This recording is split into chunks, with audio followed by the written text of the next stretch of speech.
one.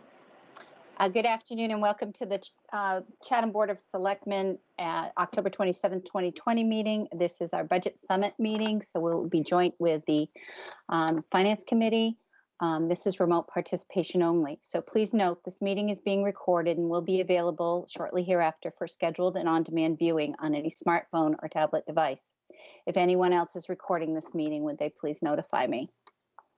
Pursuant to Governor Baker's March 12, 2020 order suspending certain provisions of the open meeting law, general law, chapter 30A, section 18, and the governor's March 23, 2020 order imposing strict limitations on the number of people that may gather in one place, this meeting of the Chatham Board of Selectmen is being conducted via remote participation. Every effort will be made to ensure that the public can adequately access the proceedings as provided for in the order. A reminder that persons who would like to listen to this meeting while in progress may do so by calling the phone number 1-508-945-4410, conference ID 134-208-476#, or join the meeting online via Microsoft Teams through the link in the posted agenda. While this is a live broadcast and simulcast on Channel 18, despite our efforts, we may not be able to provide for real-time access. We will post a record of this meeting on the town's website as soon as possible. So first order of business tonight is to take a roll call of the Board of Selectmen, and then I'll ask the Finance Committee Chair to take a roll call of his committee, and then we'll proceed. So I'll start my roll call. Selectman Nicastro? Present. Selectman Kokolas? Present. Selectman Metters? Present. Selectman Dankins? Present. Okay, and of course, the chair is present, so we do have a quorum. Chair Daniel, would you like to take a roll of your committee to convene them, please? I will. Thank you, Shireen. Norma, are you on the call? Tommy Dunn? Barb Madison? John Papalardo? Present. Florence Selden? Present. Joanne Sprague? Present. John Whalen? John Whalen? Andy Young? Present. And the chair is present. So we have a quorum. I am expecting other members to join, but we do have a quorum. Thank you. Great. Thank you very much. First order of business is if you're tuning in and you aren't a member of the board or the Finance Committee, I'd ask that you disable your video and mute your audio until a time appropriate to speak. It will just help us keep a clear focus to the presentation that we're going to be doing. I just want to make a quick note. This is a timely request to the public before we begin our meeting. Mark and Ryan from Channel 18, the Veterans Day Committee Chair Rob Franz, and Shauna Neely are producing a Veterans Day program to be aired on Channel 18. Part of their concept is to show pictures of local veterans with name, branch of service, dates of service interspersed with other honoring Veterans Day components. I don't want to spill the beans because I want it to be a surprise. Tonight, on their behalf, we're asking that community members and members on this committee send in digital pictures along with name, rank, branch of service, and dates of service of veterans, and to send them to Shauna Neely at sneely@chatham-ma.gov, or to call her at 508-945-5105 to make arrangements to have your photos scanned at town offices if you're unable to send them digitally. So we look forward to the presentation and their production. All right, so we have a couple of housekeeping items to take place before, but this is our 9th annual budget summit. And it is a joint meeting with the board of the Finance Committee, and we've also invited members of the Monomoy Regional School District and Superintendent Carpenter, along with the new business manager Michael McMallen, to attend. But first off, we have an update, a town COVID update from Dr. Duncanson. And before we get started, I do want to say that Jill's hand's up, so we're going to let her speak. Go ahead, Jill. Thank you, Madam Chairman. I just want to note that John Whalen and Barbara Matheson from the Finance Committee have just joined this meeting. So there were two different links that were distributed, but it looks like everybody's here, including Scott Carpenter and Mike McMillan from the Monomoy Regional School District. So I just wanted to note that. Thank you, Jill.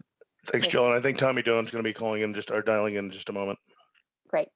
Super. Okay, so where was I? All right, so we're looking for a town COVID-19 update for Dr. Duncanson, and then we'll continue on about the rest of the meeting. Dr. Duncanson? Thank you, Madam Chair. Good evening. So just our quick COVID-19 update tonight. We are currently at 43.8 million cases of COVID-19 worldwide. We are over 1,164,000 deaths in the worldwide. In the United States, we are currently over 8.7 million cases, and we are over 226,000 deaths. In Massachusetts, as of this afternoon, we had 153,000 plus cases of COVID-19, and that has increased over 7,500 cases in the past week. For deaths in Massachusetts, we are currently at 9,888, and that has increased 130 since last week. So I think everybody is aware that we are seeing an increase in cases, not only nationally, but in the Northeast and in Massachusetts. And in fact, for the last 4 days, we have had over 1,000 confirmed cases each day in Massachusetts. So whether or not we're starting to see a second wave or just an increase due to the start of the fall colder weather remains to be seen, but we are definitely seeing an uptick in cases.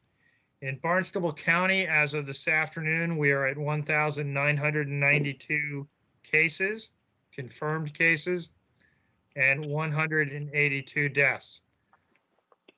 Barnstable County has seen 24 cases each of the last 2 days.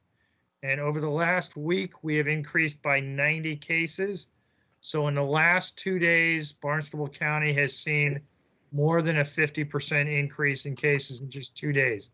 So greater than 50% of the total that we've had for the last week has occurred in the last 2 days.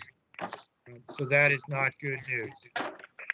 However, luckily, deaths in Barnstable County have only increased by 1 over the last 7 days. And I think that's a reflection of what we're seeing in a lot of places in Massachusetts. We are seeing a substantial uptick in cases, primarily in the younger demographic, but that demographic, generally, the cases are not as severe, don't lead to hospitalization, and don't lead to the number of deaths that we saw last spring when the majority of the cases were in an older demographic. And in fact, on our call with DPH earlier today, we're actually in the governor's announcement earlier today, roughly 37% of the cases occurring right now are in the young under 30 demographic. And right now, the older demographic, meaning those older than 60, are only accounting for about 18% of the cases. So we're seeing a substantial flip-flop from what we saw last spring. And then I just wanted to highlight 2 other topics. Right now, as we've talked about, there's been an increase in clusters in Massachusetts. We've seen that related to hockey.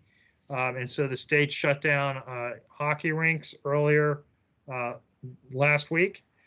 But on today's call, the most common source of outbreaks are now being attributed to social clubs, things like Elks and yacht club meetings and all that people are having, as well as places of worship.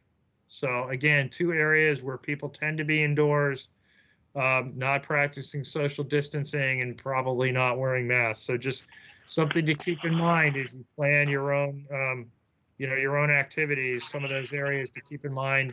That if you really don't need to participate in those events, probably would be a good time to really think twice about participating. And then just finally, I wanted to reiterate, we do have Halloween coming up on Saturday, as I'm sure everybody knows. So just quickly, some Halloween trick-or-treat guidelines. If you can avoid direct contact when you're giving out treats, that's great. If you can bag them up and put them out on a table towards the end of your driveway, so kids can just take them and go without having a direct contact, that's good. And for those of you that are going around and trick-or-treating, maintain that social distancing of 6 feet or more. Remember to wear a COVID-19 type mask under a mask that you might be wearing as part of your costume, because those costume masks do not provide any appropriate protection against COVID-19. And then, the old standby, wash your hands or use hand sanitizer frequently. So hopefully everyone is going to have a safe Halloween.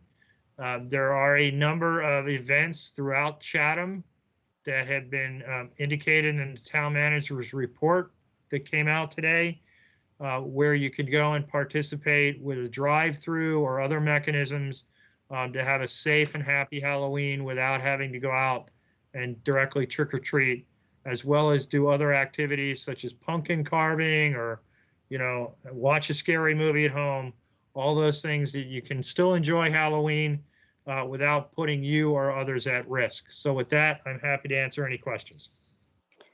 Thank you, Bob. We'll just have people raise their hands in the room, or they can call out that they'd like to speak. So far I see, but I'm going to call in the Board of Selectmen or the first for questions. Dean, then Jeff. Thank you, Madam Chair. Bob, in the governor's or the state DPH report today, when they talked about the significant increase in infections among the younger demographic, did they break that down further by age groups? I'm just wondering, and what do they consider the younger demographic? Below what age? In the reference I cited, the younger demographic is those under 30, and they are broken down in further detail. I don't have that with me right now, but it's the under 30 group that was accounting for 37% of the cases. Perhaps there's the young demographic, those that are under 10 or 12. The caseload there has been relatively low, so it's it's really kind of in that 20 to 30 age group that's had the biggest increase, and we've seen that over the last couple of weeks. Yeah, I'd like to going forward, if we could get those stats. I think it's important people to understand that. I continue to be concerned that just nationally and internationally, we talk about the increased number of cases, but we don't really have data on symptoms. Now, obviously, people get tested because they may not be feeling good, or they've been advised to do so by their physician or other healthcare provider. But I think it's really important for the public to understand that. Okay, thank you. Thank you, Dean. Jeff, you were next, and then Peter. Yeah, Dr. Bob, I might have missed it, but did you have Chatham stats? Did they change at all, or you went to Boston County? Yeah, sorry, I probably forgot that. Yeah, Chatham is currently at 37 cases. We did have one new case reported yesterday and a new case reported today. So, and remember that 37 is cumulative since last January. So right now we are actively tracking 2 cases in Chatham. Yeah. And we've had no additional deaths in Chatham, which is good news. Yeah. Thank you, Bob. That's it. Thanks, Jeff. Peter, you had your hand up, but now it's down. Okay. So, Dr. Bob, I was looking on the state map, and it looks like the South Shore from Boston down to Sagamore Beach seems to be popping into red zones, a lot of those communities. So we seem to be holding our own on the Cape, which is really great. And I think it's attributed to the idea that we've been very, very vigilant about our safe practices. But I just want to caution everybody that that's out there, and the communities are looking a bit redder around the Boston area. Peter, your hand's back up again. So are you commenting, or you're muted right now, Peter? Thank you, Madam Chair. Yeah, I had knocked it off quickly. Hey, Dr. Bob, the cases have increased and the testing also has increased. I also noticed that they're talking about bringing some of the fast, what would you call it, fast testing, so they can get results in 15 minutes. That's not really my question. Question is that we have more cases, although it would appear that the not that this is good, but death rate is flat. However, hospitalizations are going up. Is there an indication whether the younger folks are getting into the hospitals more, or are they just giving it to us older folks? There are less hospitalizations and less deaths in the younger demographic because, as we've talked about for months, they tend to get less severe disease. But we also know that hospitalizations and deaths lag behind cases. So, we're all kind of waiting to see now that we're averaging over 1,000 cases a day in Massachusetts. In a week or so, are we going to see an increase in hospitalizations and deaths? And only time will tell. But we do know that those two tend to lag behind the actual case reporting. Thank you. Okay, thank you. All right, Florence, I see your hands up. Yeah, Bob, one of the things about young people, though, although the initial case may not be as severe, I have read, and I know two young people in their 20s, who have suffered long-term effects. One young lady, an athlete, etc., who had it way back in April, has been suffering from asthma ever since. So I don't think the young people should feel that they will get off lightly. They may not. Am I right? You're absolutely right, Florence. There's more and more cases where young people are, suffering longer term. They may not. You're absolutely right. They may not get it severe. They may not end up in the hospital, but they may have long-term effects. And we're also starting to see. I'm sure everybody heard about, the issue with children, young children, earlier this summer, who tended to get a subset of, medical issues arising from COVID. We are now starting to see that in the adult population as well. So not only do you get the absolute COVID, but we're starting to see people with long-term lingering effects affecting the heart, and other parts of the body. So, and that's not unusual as time goes on and we learn more and more about these diseases that, frankly, isn't even a year old yet. We're starting to see, and, we're following people longer. The medical community is following people. And we're starting to see that some of these effects do linger on. So no, nobody should be taking this disease lightly. The younger demographic may not get the initial cases severe, but some of the long-term effects could be just as bad. Jean? Yeah, I'm sorry. Thank you. I just had another question, Bob. Was there any discussion at the DPH meeting regarding the impact of the flu season? A lot of people have received flu shots. People are still getting them. Are they expecting a significant outbreak of flu? I've heard from the medical side that because of the considerable precautions that were taken around COVID, such as wearing masks, that actually a lot of the other airborne diseases in the nature of flu or otherwise are diminished. Is that true? That's absolutely true. That is one of the theories that's out there. Obviously, we won't be able to know for sure for a couple of months, and we're into the heavy flu season. But yeah, the thought is because people are social distancing, wearing masks, more actively getting flu shots, that this season's flu may not be as bad. There's some evidence for that in the Southern Hemisphere, where they're kind of ahead of us in terms of some of these things. But, only time will tell. Thank you. Okay, any questions from the remote participants? If you want to just raise your hand or call your name out, I'll call on you. Just checking the roster here. Okay, I don't see any. Okay, thank you. Okay. Thank you, Dr. Thank you. Duncanson. All right, our next order of business is to approval to open the 2020 Bay Scallop season on Sunday, November 1st, 2020. This is part of this section 403A Town Shellfish Rules and Regulations. Constable Gagné, are you on the call making the presentation? Yes, I am. Good evening, Madam Chair, and good evening to the board. It's that time of year where I'm seeking approval to open Bay Scallop season this Sunday on November 1st. There has been no changes to the regulations this year other than the day and the date. But if approved, I do want to remind folks that the commercial shellfishing is actually prohibited on Sunday, and as well as the use of scallop dredges. So it would be a recreational only opening day. Thank you. Jeff, I see your hands up. Yes, Madam Chair, I respectfully recommend that the board approve the opening of Bay Scallop season on November 1st, 2020, and sign the attached shellfish rules and regulations scallops for the 2020 season. Thank you, Jeff. A second? Second. I heard Corey first. All right. Any further discussion? Any questions from the remote participants?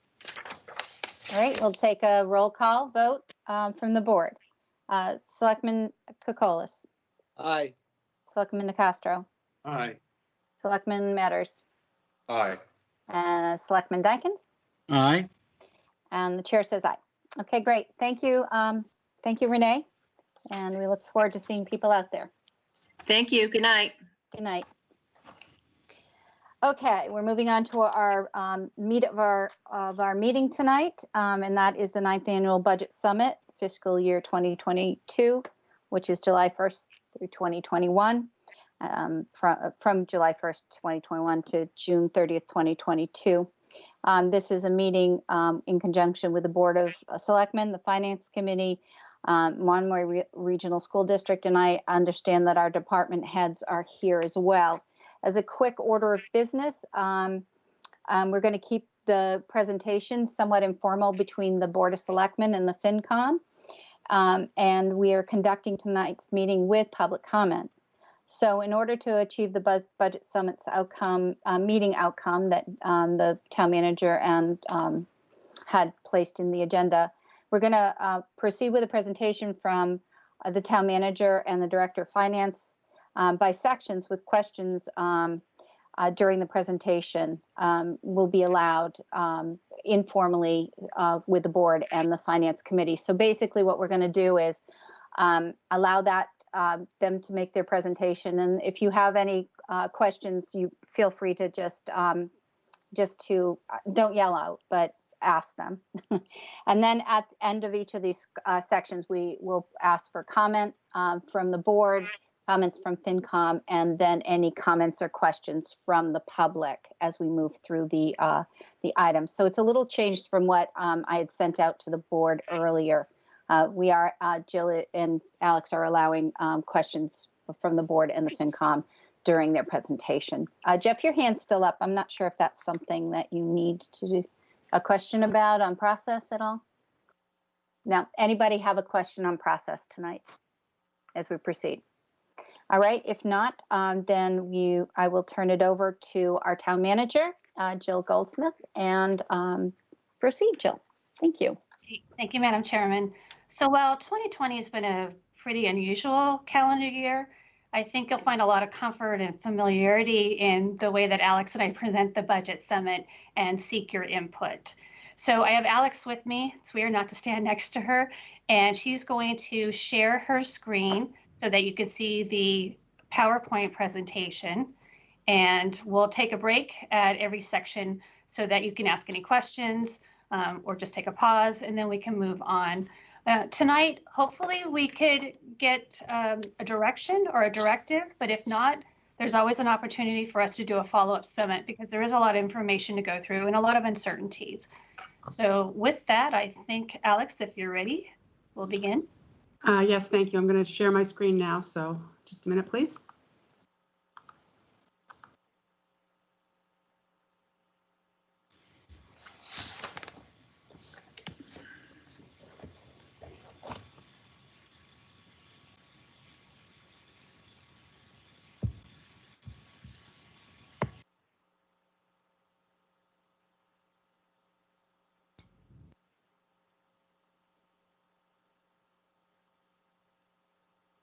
We just lost it, Alex.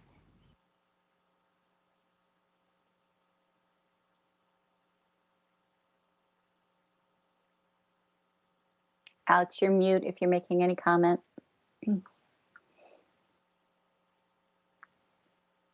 Okay, sorry. That's okay. Okay. I seem to have a bunch of them up here.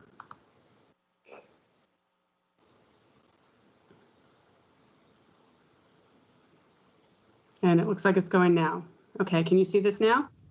Yes, thank you. Okay, thank you. Okay, thank you very much. Good evening. This is our 9th annual budget summit, and a little different this year is we're looking to do the budget summit and the financial state of the town. And the town manager and I decided to do this state of the town because of the unknown with COVID and where we are currently in FY 2021 and also how FY 2020 closed out, which we normally present during the budget summit. But again, with the financial uncertainty and not knowing, we wanted to highlight that. So as usual, for the budget summit, we're looking for the outcomes, a better understanding of the town's financial condition, identify emerging problems before they reach serious proportions, identify existing problems requiring correction, present a comprehensive picture of our strengths and weaknesses, and discuss long-range considerations into the annual budget process and budgeting during a pandemic. So agenda item 1 is the state of the town. We'll look at the current fiscal year, which is fiscal year 2021, which began on July 1st, 2020. We'll look at the FY 2021 budget and our COVID-19 pivot as we went through the budget many times during the process in the early spring up to June 22nd. We'll also look at our year-to-date review and projections, both revenues and expenditures. And there's a lot of detail in your packet with the detailed numbers, and I know that you may have questions on those, and we're happy to review those as we go through. So what we've called budgeting in the unknown. The COVID-19 pandemic has caused financial uncertainty for the town, not only in the short term, the current fiscal year, but at a minimum the next 2 fiscal years. And you might remember that we mentioned this again previously when we were planning the FY 2021 budget, but we're carrying it over to the FY 2022 and 2023 because we really don't know what's going to happen. As we just heard, cases are increasing, so we have to be very conservative in our planning and, have an idea of what the worst case scenario is and plan for the future. So again, we're looking for the FY 2022 and 2023 budgets, and then a communication with the community and the Board of Selectmen is key to finding solutions. So as I mentioned, the FY 2021 budget, the impact of COVID-19 on the budget and the priorities. Back in January 13th, the town manager's budget was presented to the Board of Selectmen. It was a growth budget at that time. Based on some of the comments that we heard, we re-presented the budget back on February 24th with an updated and reduced budget. We continued the review in March of all the articles and departmental budgets. We presented another budget update in the midst of COVID. I think we were all at home at that point on April 6th. On April 13th, the board provided us funding priorities and voted to reopen the warrant on April 27th to revote the budget. We had more discussion on May 4th, and then a special meeting on May 7th. The final FY 2021 budget was presented and recommended by the Board of Selectmen in order to have the warrant prepared for the June 22nd annual town meeting where the FY 2021 budget was approved. So FY 2021 budget priority funding, we looked at the original budget, which, as I mentioned, had been a growth budget and was reduced down to level services, and then what we called the core services COVID-19 budget that was approved at town meeting. We looked at reducing the amount that was raised through the tax levy and also retaining some of our reserves for the capital budget. So some of the budget adjustments for the due to COVID-19, in the FY 2021 operating budget, We reduced it to 31.8 million from 32.7 million, so a reduction of just over $900,000 from the original presentation. We looked at our budget drivers for FY 2021, the items such as electricity, some of the OSHA requirements and mandates that were driving the budget for FY 2021 that we still needed to contain in that budget. And we had the same staffing levels. As we mentioned, we had proposed new staff when we originally looked at the FY 2021 budget, but due to COVID-19, we kept the same staffing levels. And it's interesting to note that we're all dealing with the effects of COVID-19 with the same staff. So, kudos to the staff for all the diligent work that they're doing during this time. The FY 2021 capital plan, originally presented at just over $2.9 million, was reduced to $2,324,145. And again, the reason for that was to put off some items and preserve as much free cash, which is the main funding component of the capital plan. So we have those revenues and those reserves carried forward. And I'd just like to note that the FY 2020 budget, we issued a spending freeze on March 23rd, which was the FY 2020 budget. And again, to try and reserve as much cash and as much carry forward as we could going into FY 2021, not knowing what was going to happen. So this slide shows that we cut our revenues and our expenditures just under 6%, 5.71% were cut from the pre-COVID budget that was originally presented to our core services COVID budget. So again, property taxes, we reduced the amount of reliance on the property taxes. We reduced our local receipts, not knowing what was going to happen with our businesses being shuttered in March. State aid was about level. Other available funds, we increased the use of other available funds, again, as an offset to help reduce the reliance on property tax, and then just the water fund, which is self-funded. And then expenditures, as I said, municipal departments, we reduced by the operating budget by $907,000. The school department also made reductions and has made further reductions since our budget was approved. The water department, some of the items were put off. Capital budget was reduced by $606,000. Assessments, those are our state assessments, and our overlay went up just slightly, and then other articles were deferred and put off. And I think I saw Chairman Daniel had his hand up. Alex, just a quick question. Typically, if memory serves, local receipts are targeted at 85% of the prior year's operating budget. That's correct. Where did you land with the $5 million? What percentage does that represent, please? I believe it's about 58%. Okay, thank you. So again, we were lucky enough that we were able to have enough excess levy capacity and some of those available funds that we were able to react due to a changing situation. Alex. Yeah. Alex, that budget pivot slide is not in our packet. Can we get that? Yes, the presentation will be available on the website, and we can send it out to you as well. Okay, thank you. So I mentioned that the educational assessments, when town meeting met on June 22nd, we had the original numbers for May 7th for Monomoy Regional School District, as well as Cape Cod Regional Technical High School. So those were approved by town meeting. Monomoy Regional at the left-hand side of the screen, $9,019,000. The tech at $304,000 and change. The final budgets were refined since that time, and the Monomoy Regional School District shows now a decrease of $494,038. So our assessment, what we will be assessed during FY 2021, $8,525,051, and the tech reduced by $5,258, so just under $300,000. So that means that we have $500,000 of money that town meeting appropriated, that the town meeting can now vote for another purpose at the annual town meeting, which is good news for us, not knowing how much money we're going to have to spend on COVID-related items that may or may not be reimbursed by either the CARES Act or FEMA. So it gives us some flexibility, or we could carry that money. It will close to fund balance at the end of the year, and that gives us a good starting point for next year. Again, flexibility to react. So the ever popular tax rate slide, the FY 2021 tax rate.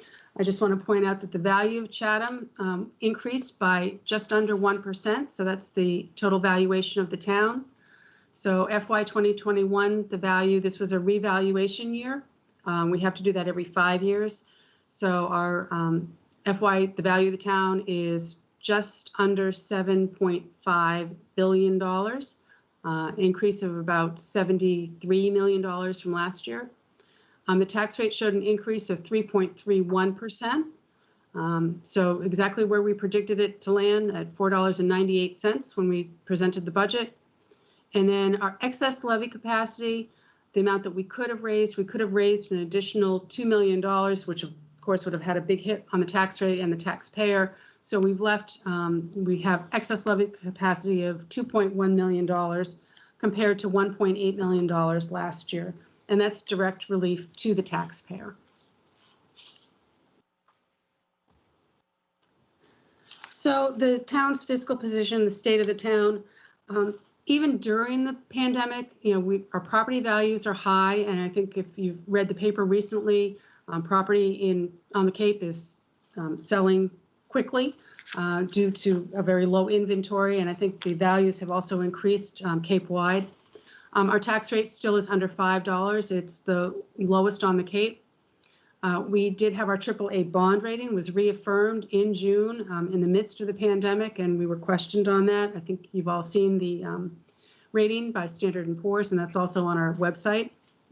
Our reserves are stable to FY 2020, and we're trying to keep our reserves strong. There was no use of stabilization fund, and free cash stayed fairly level. Capital projects, we've looked at what's been completed, what's scheduled. We have an OPEB funding strategy. As you know, we do the budget and financial policies. We look at those every year. And then at the budget summit, we provide multi-year forecasts. However, we need to keep on, reviewing these all the time because we don't want to become complacent. We want to make sure that we're ahead of the game. And I see Dean has his hand up. Alex, I just wanted to ask with respect to the low tax rate. In prior years, we had either the lowest or second lowest tax rate among every community in the Commonwealth. Is that still pretty much the case of the 351 cities and towns? Do you happen to know? It's not just lowest on the Cape. Yeah, I'd have to look at that. I know we are fairly low. There's a couple of towns that have high values that are lower than us, particularly on Nantucket, okay, and I believe on the Vineyard as well. We don't have all the tax rates for FY 2021 yet. A lot of towns were delayed in getting their tax rates set due to putting off town meetings, but I can report that, I can get you that information for FY 2020 tax rate. Sure, thank you. Just write myself a note.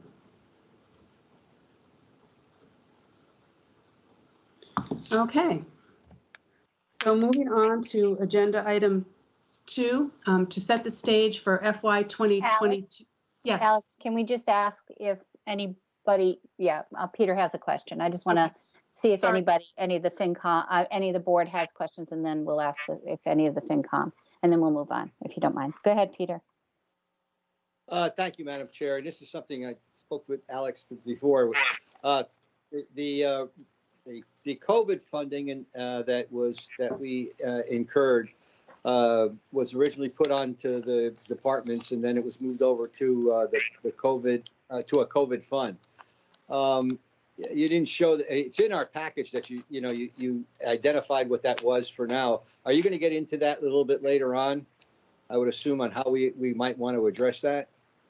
Yes, we do have what we received from the CARES Act, and we will talk about that. Okay, thank you. Corey, you had your hand up? Yeah, it's just simple. Well, I think it's the right place to ask this question. So, a year ago, or not a year ago, last year we made a deferment the due dates for tax payments and permit fees to kind of give relief to the taxpayers. Now, right now we're dealing with the second half of our taxes being due now. Didn't seem to have any conversations or need to adjust the due dates. Things are currently seem to be okay.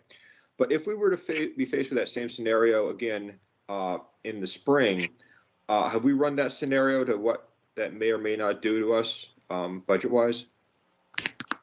That's a good question, and it's really two parts. First of all, we were able to, the board was able to vote to defer the tax bill due date for the second half of the fiscal 2020, which is the first bill that you receive in calendar year 2020, by act of the governor. The governor allowed us to do that. So there was no provision for that for the November tax bill. So the bill is due 30 days after the issuance date, which will be, actually, we sent them out on a timely basis, so they're due November 2nd, which is next week. So I'd like to remind all the taxpayers out there, please get your tax bills in on time. If you are having problems or you did not receive a tax bill, please contact the treasurer's office. And if you are having issues in paying a tax bill, the treasurer is happy to set up a payment plan. I mean, we can take partial payments. It's better than nothing because the interest rate is quite high. So we would like to work with the taxpayers. You can pay online. You can pay by check. We have a drop box right here at Town Hall, right next to the voters drop box. So we'd like to, allow taxpayers to pay any way that they can. Thanks, Alex. I think that Steve Daniels has a question for you too. Stephen? Thank you, Shalene. I just want to reiterate your observation that in contrary to the note that I sent the Finance Committee members this morning, if you have questions during the course of the presentation, please raise your hand and ask them as opposed to what I indicated this morning, which is that we would take questions at the end of the presentation. Thank you. Any questions actually from any of the members of the Finance Committee at this time? Yeah, I have a question. I think my hand. Oh, wait, I didn't put my hand up. That's okay, Florence, you can go ahead. There's my hand. Okay. Alex, I have a question. Are you going to go over in the next phase certain things dealing with local receipts? Are you going to get into the specifics of that and the whole impact of the short-term rental on our revenues? So what are you doing in the next part? Because I have some questions about those charts, but I don't know if you want them asked now. Yes, I will be getting into that. And actually that goes to Selectman Metters had asked about, what the delay in the tax bill did to us. And I'll talk about that too, because our penalties and interests are down due to the fact that the tax bill due date was delayed. So we'll go over that. I do have the revenues both for FY 2021 versus FY 20, the first quarter, where you can really see the impact of one to the other. Yeah, there is very extensive in the packet material on the receipts. And I want to better understand the short-term rental and the fact that it's been taken out and cleared. And my other question relates to, you say the FY 2020 fund balance becomes part of free cash. Now, has that been certified and how much is it? No, we have not had free cash certified yet. We'll probably have that done in the next few weeks. Okay, so you don't know the amount of that yet? No. Okay, thank you. Thank you. Andy Young? Thank you. Alex, in terms of the real estate tax receipts, are you seeing any trending, good or bad for the collections to date? Whether it's a taxpayer showing stress, unusual stress, or were collections coming in just fine? We did see a small drop off for the FY 2020 tax bill with the delay of the due date. Usually we're very high, around 98 to 99%. I think we were down about 1%. That is in the town manager's report, as reported by the treasurer every month.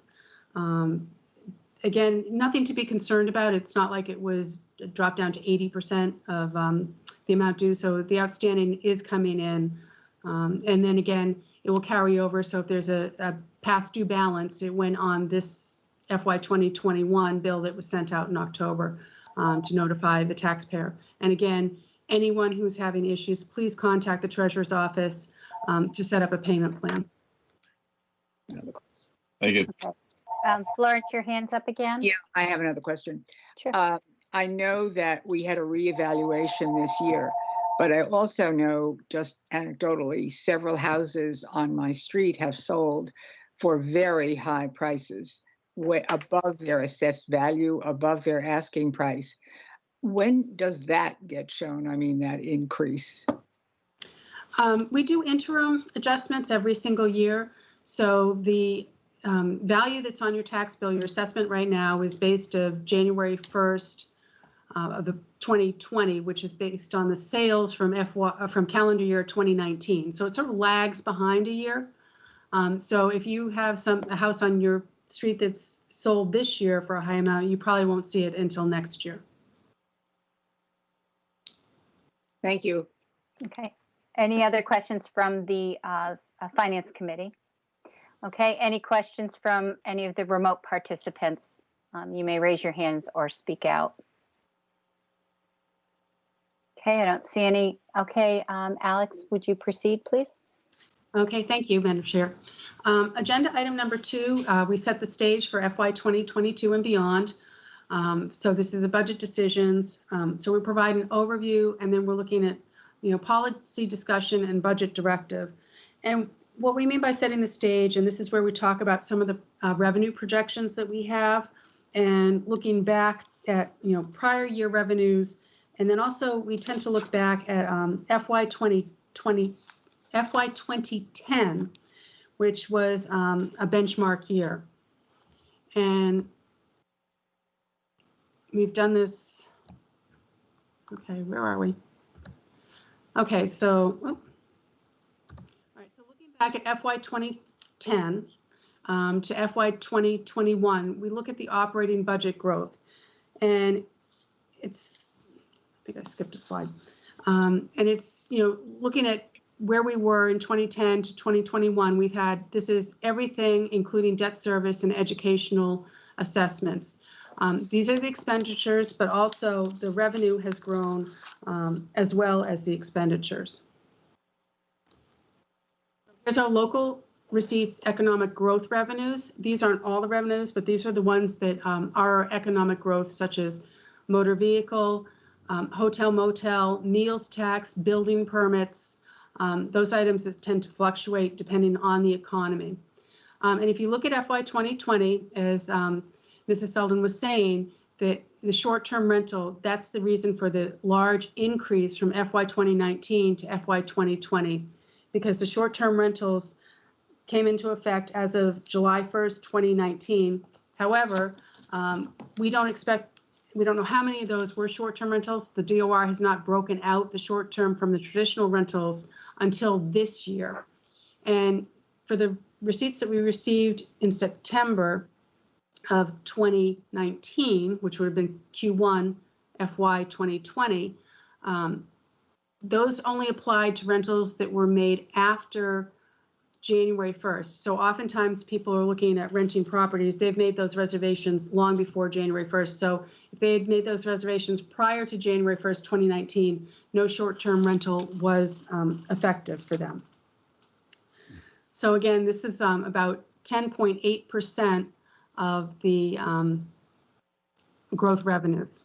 So this is looking favorable for Chatham. But again, we need to monitor this to see if anything has changed. And we would expect that growth, the big spike from FY19 to FY20, to drop off next year and flatten out due to the short-term rentals being compared. Alex, are short-term rentals considered under 30 days, or is it a weekly rental? It's a weekly rental. It's a 2-week rental. I believe it's 30 days and under. So it's not a long-term seasonal rental. Okay, thank you. I have a question. Yeah, I do too. Okay. Yeah. Oh, okay. Oh, I didn't put my hand up again. That's okay. Just go ahead and speak up and ask Alex, Okay. Alex your question. Alex, on one of the sheets that we have in the packet, you say the short-term rental was not broken out, but there's a chart called estimated receipts budget to actual and it's on page 6, that shows $913,000 in short-term rental. Right, and that is correct. I said they didn't break it out in FY 2020. So, but in FY 2021, we asked them to break it out. So we do know that 913,000, and I'll mention that in the slideshow too later. That is new revenue that we had not received. So that is all attributed to short-term rental for this current fiscal year. And it's Alex, that's your next slide. Alex, if you want to advance your slide. Oh, okay, here we go. Thank you. Yeah, so here it is. Here's the chart that's on page 6 in the agenda packet. So you can see the differences from one year to the other. And if you look down, and I don't know if you can see my cursor, but it's about the 6th line down. We've broken out traditional lodging and short-term rental for FY 2021. I've put it all up here under hotel motel for FY 2020 with the $754,829. Some of that may be short-term rental, but we don't know. So I just left it up there. So looking at that, right now, if we look at Q1 versus Q1 for the prior fiscal year and this fiscal year, we're almost $900,000 above where we were last year. However, that's all due to the short-term rental. And I also want to point out on this slide is that we have this rental category about midway down, where we received $100,000 in this fiscal year in the first quarter, and $80,000 of that should have been received in the fourth quarter of FY 2020. So without those two items, we would be down compared to last year. Jeff had a question too. Yeah, it's the same issue. I was just trying to figure out on page 4, we've got hotel motel excise of 1.9, almost 1.9 million, some of which is short-term rental. And then on page 6 for 20, I just can't tie the numbers out between 20 on page 4 and page 6. That's all. And that is, that's a good question. And that's because this is comparing the first quarter only. So these are the receipts through September. And on page 4, those are your receipts for the entire fiscal year FY 2020. So from June 1st through July 31st. Yeah. No, July 1st through June 30th. Through June 30th. But I guess my point is that COVID, we would have had March, April, May, June of COVID for 20, right? For FY 20, that would have been in calendar year 2019. Okay, you're right. I'm sorry. So for FY 2021, this counts. Yeah. These are the receipts from June, July, and August of calendar year 2020. All right, thank you, Alex. That's helpful. Very helpful. It looks pretty. It looks pretty good. Looks pretty good. Yeah, and anecdotally, I know from the reopening task force and listening to the Cape Cod Realtors, there was a lot of people that were renting in our town and other towns over 30 days. So that's quite a significant number. Right.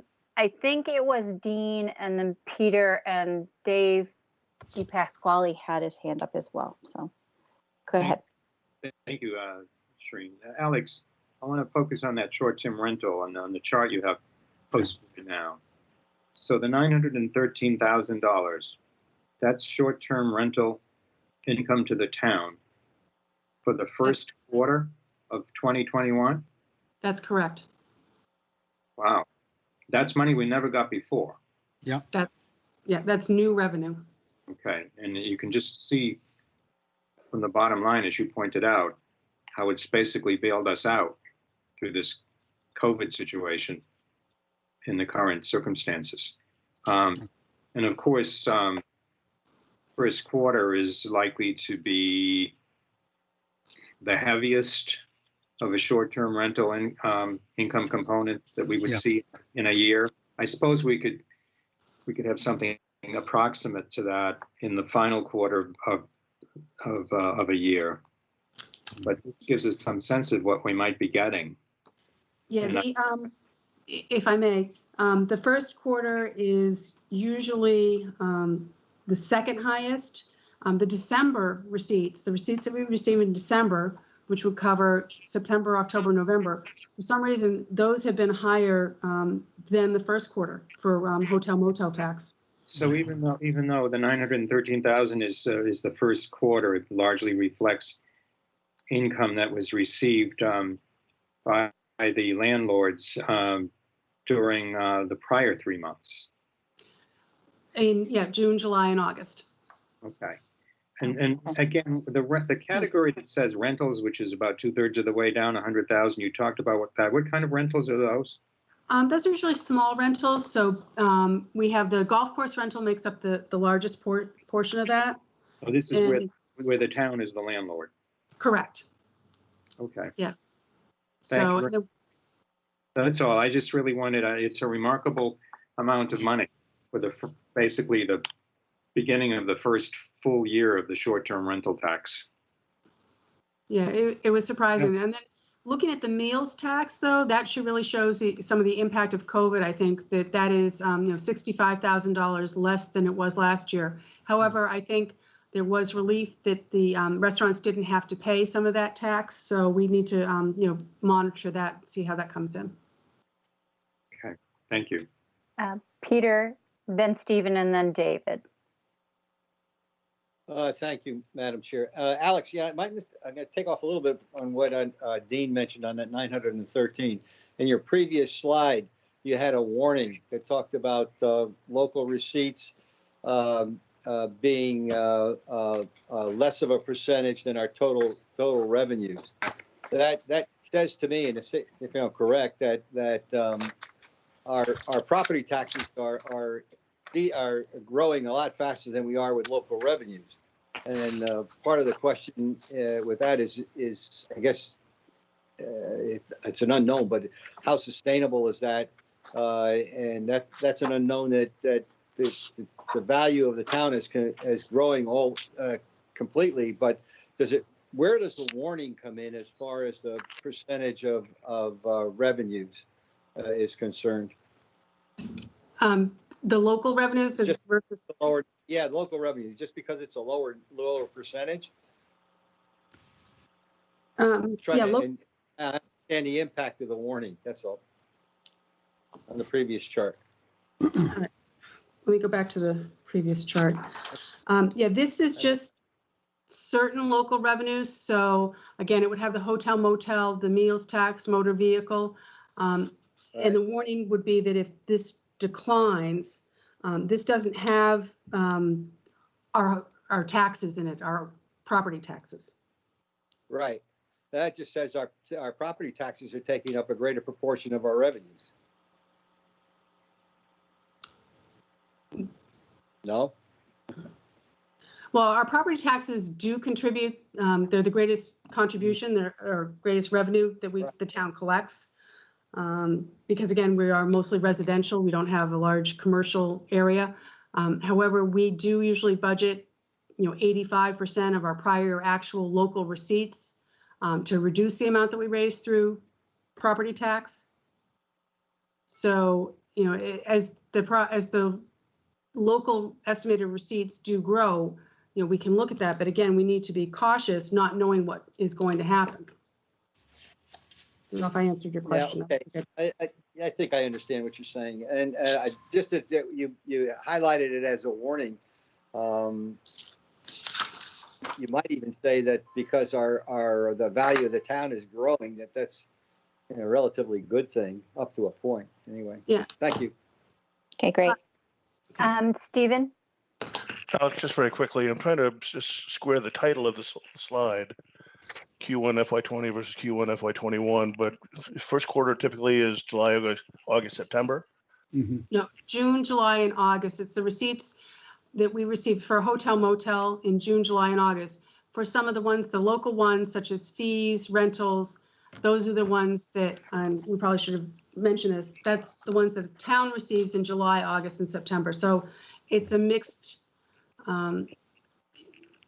It's a mix, okay. But again, so the largest. It's receipts, not the tax event. Right. Okay, that's helpful. Thank you. Great.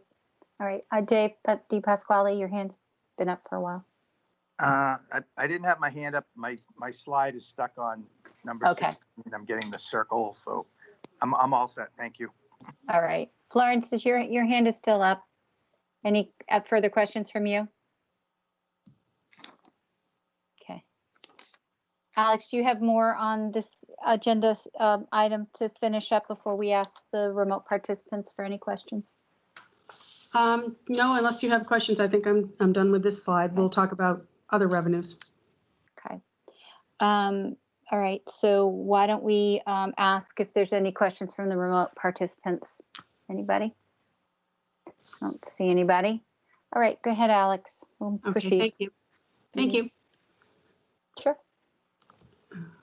Okay, so looking at our other revenues for FY 2022, again, we're talking a little bit about the property tax. So that would be the estimated levy limit, and that's the amount that we can raise through taxation.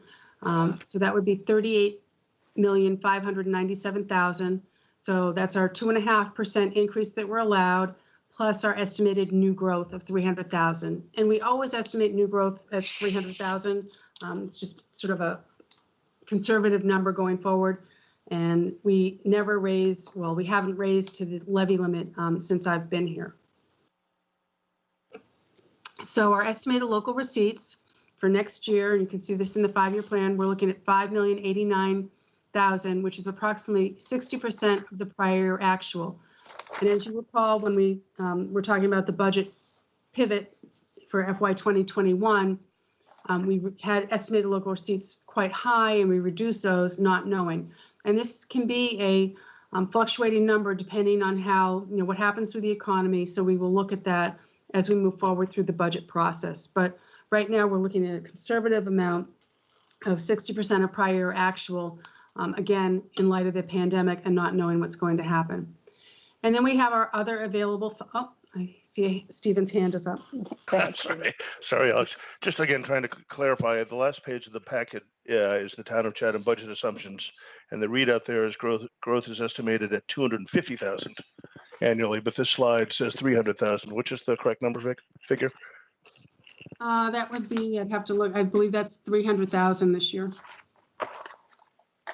Okay, so the addendum, the appendix to the packet should be corrected then. Yeah, actually, if you look at page 9 on the packet, the overlay is estimated at 286,790, so it falls right in the middle. Okay. All right, 286,790. Yep. Thank you.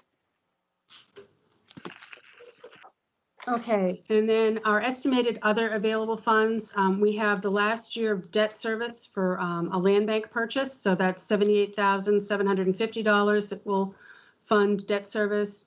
And then our free cash, we're estimating at about $4.5 million, and that would be used for capital or one-time expenses.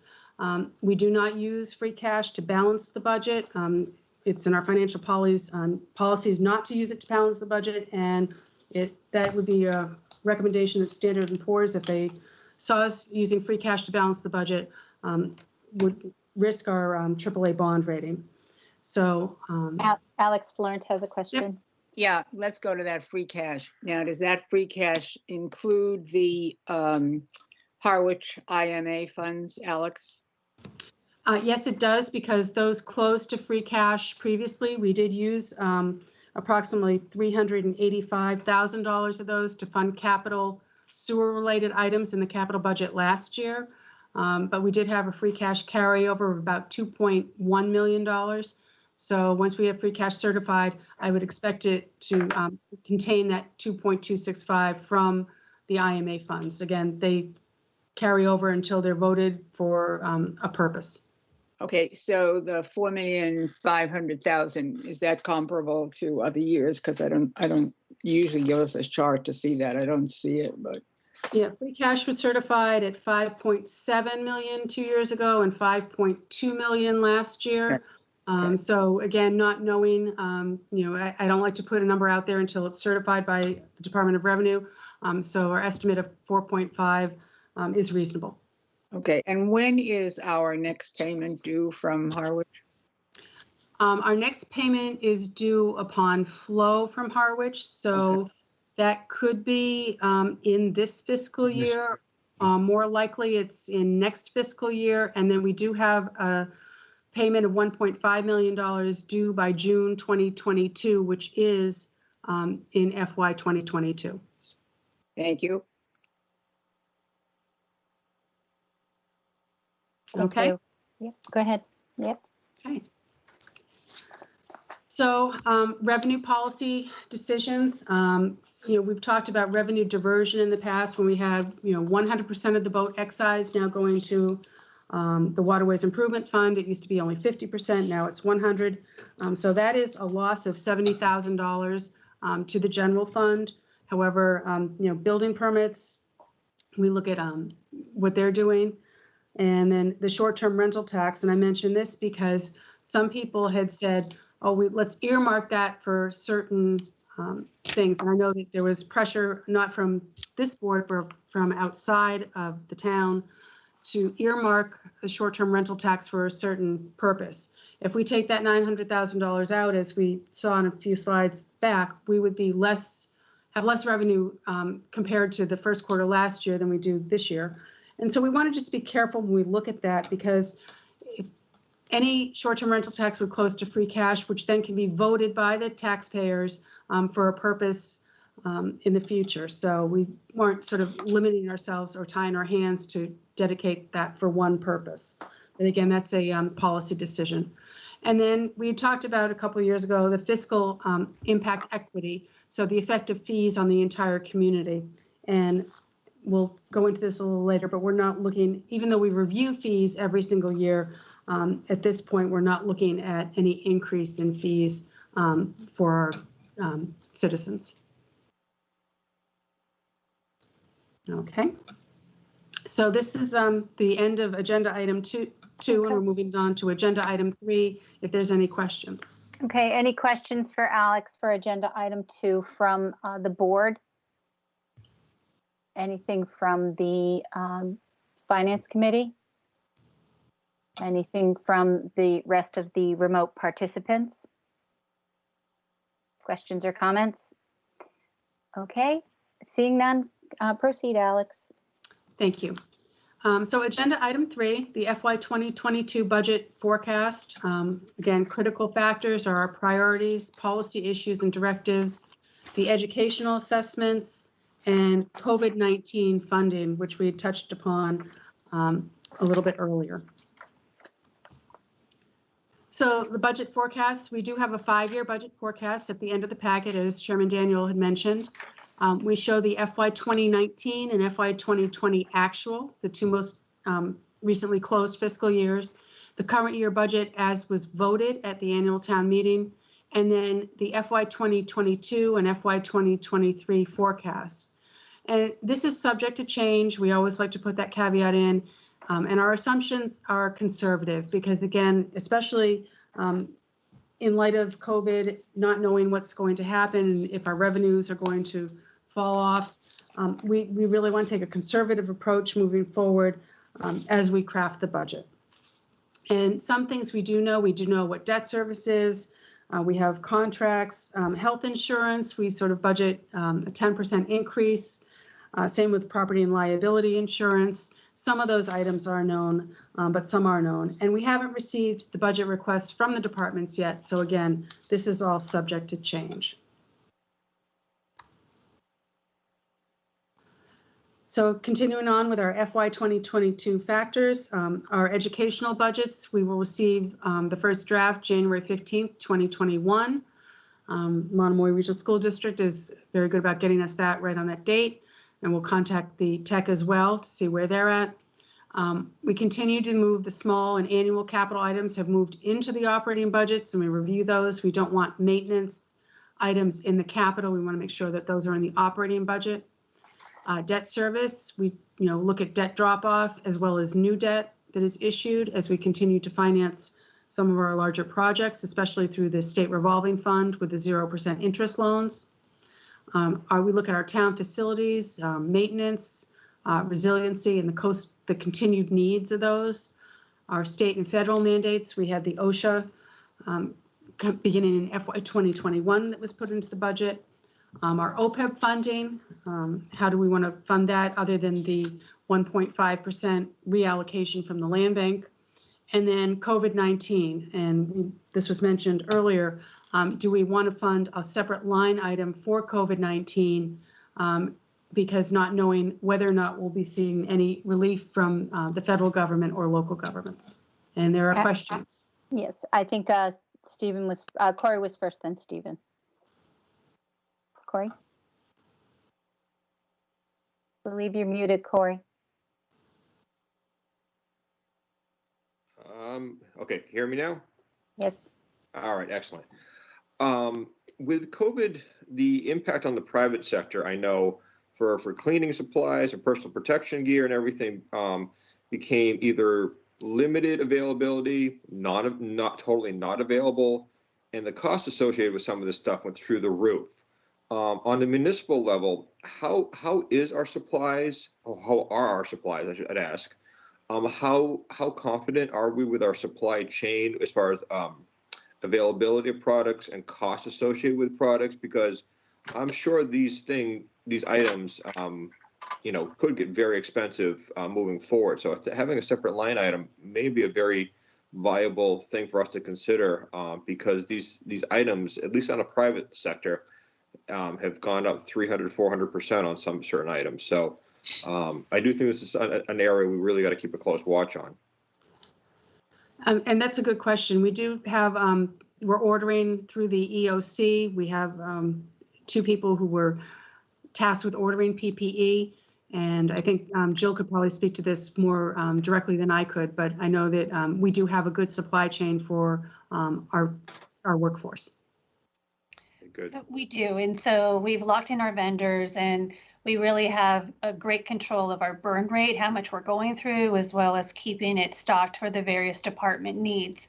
And most of that was reimbursed by the Federal CARES Act. And that's something that we're going to have to pay attention to if the funds do expire on December 30th, 2020.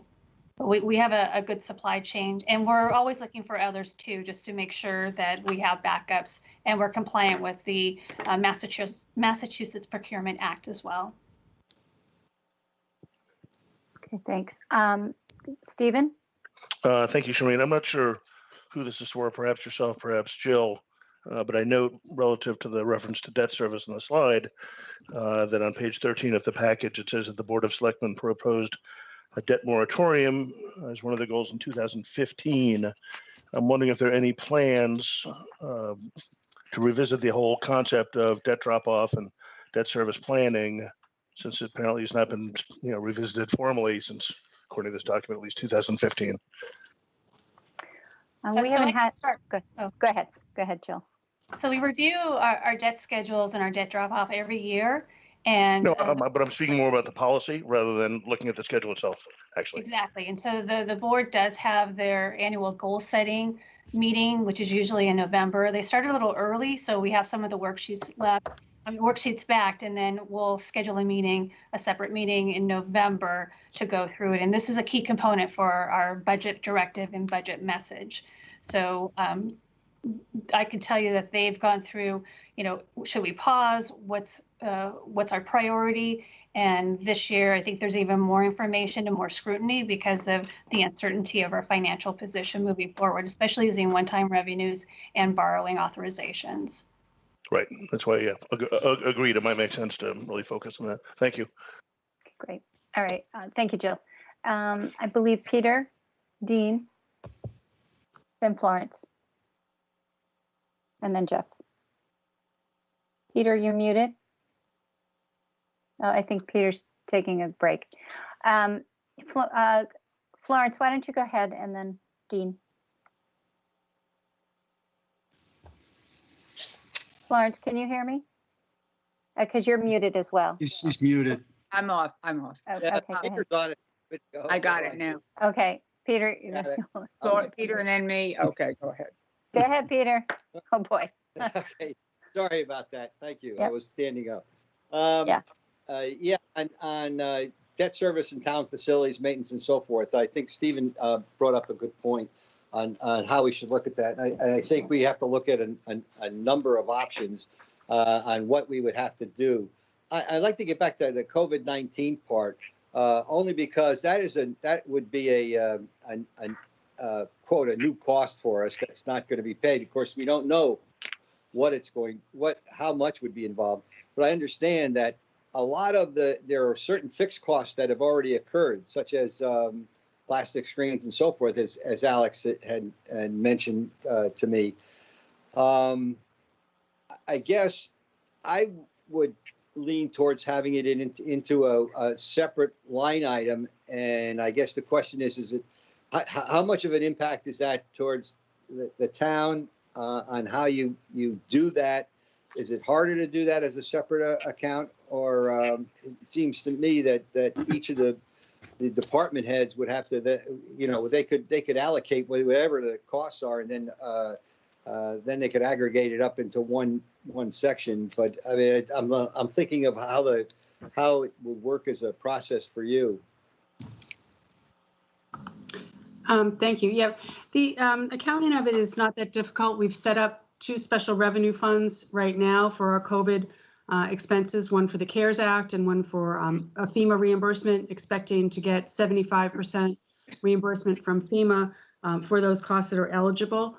So we could do that and have it set up as a special revenue fund and either appropriate money into that special revenue fund, either as part of the budget process or at the annual town meeting when we know if there's a deficit, and then fund that from free cash at that time. So again, it's a process of how to do that, and we can present that as part of the budget process both ways, looking at both options. Thank you.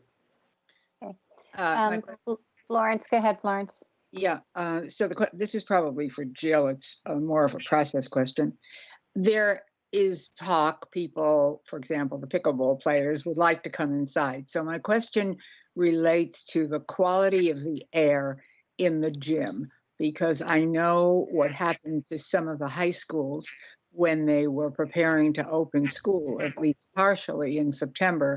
And lo and behold, when their air filtering systems were checked, they didn't meet the requirements, and their opening was delayed. So my question is, has the air quality in our gym been tested? And it's beyond just the normal air quality, obviously. And if not, are there any plans to do that? So the community center is still closed except for the park before school program and the after school program. And that's Monday through Friday for a certain number of hours. So we've done, because it had been closed since March, we did a thorough cleaning and changing of the filters.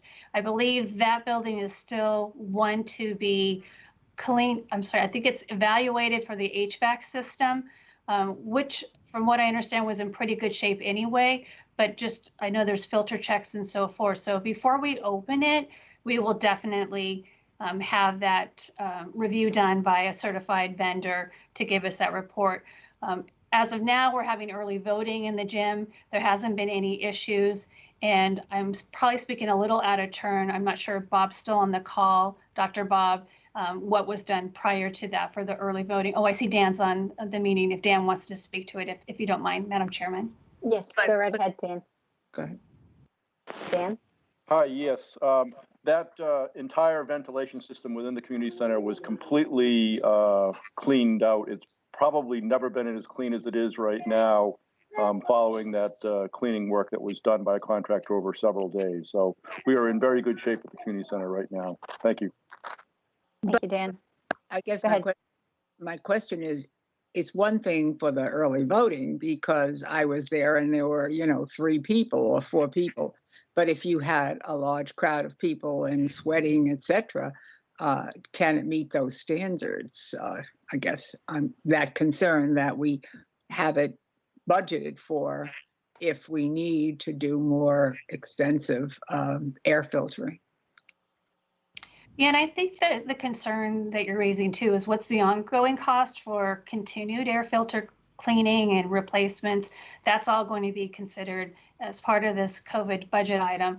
But anything preparing for the opening of that building, I think that could be done before December 31st and hopefully qualify for the Federal CARES Act reimbursement. But it is an issue. I was just looking through the budget. I know we did fund a COVID line item in the capital improvement plan. Alex, I'm not sure if you saw it. I think it was 30,000. That was something that we felt would be important, not knowing if we could actually get federal funding for reimbursement past December 31st.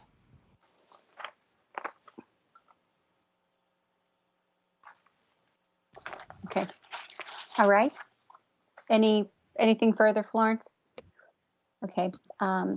Dean, you had some questions? No. Yeah, a couple. First, just a comment with respect to the point that Stephen brought up about debt drop-off and the debt policy. I think I have no recollection of being part of a debt moratorium discussion, so I suspect that only Jeff was on the Board of Selectmen at the time, back when the goals were being set for 2015, where that was contemplated. As Jill pointed out, we will be having our goal setting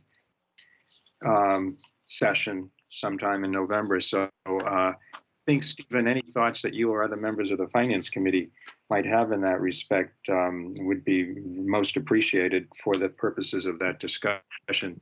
The second point I wanted to make was with respect to COVID, and maybe it does make sense, I don't know, to have a separate account, as Peter was talking about.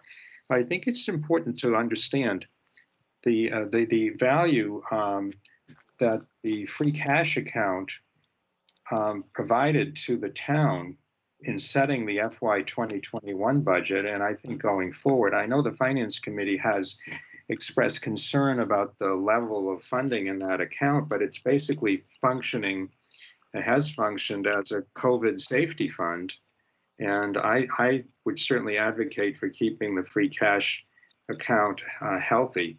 And Alex, I wanted to ask you, the $500,000 savings that we got from the schools that you pointed out at the beginning of the meeting, will that close out to free cash at the end of the fiscal year? Is that how that works? Yes, that's a good question. I have to check the Department of Revenue guidelines, because usually you can't reappropriate any money from an educational budget. However, since we approved the budget prior to the final recommended budget by the school committee, I believe that we can reduce those budgets and use that money for another purpose, or if we just let it sit there, it will close to free cash at the end of the year.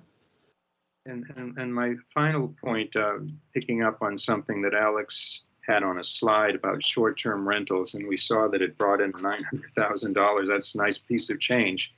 The caution about potentially earmarking, and I know Shireen and I have had some conversation about this. We have a lot of pressure and welcome pressure, frankly, to move in the direction more strongly of affordable and attainable housing.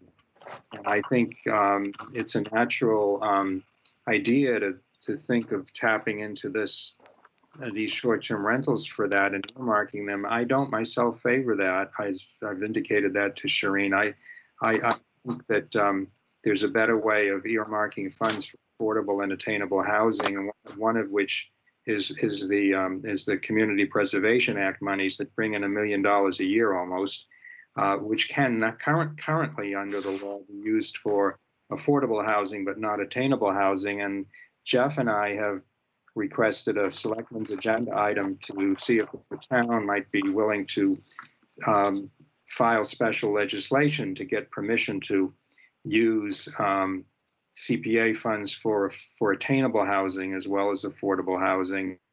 Obviously, that's a legislative challenge, but times have changed from when the CPA was first put into effect, and it seems to me that this is an area where earmarking might be informal earmarking, but I think it's a matter of getting more money out of the Community Preservation Committee recommendations for these types of expenditures, rather than using them for some types of rather thin projects that we've seen come forward in recent years.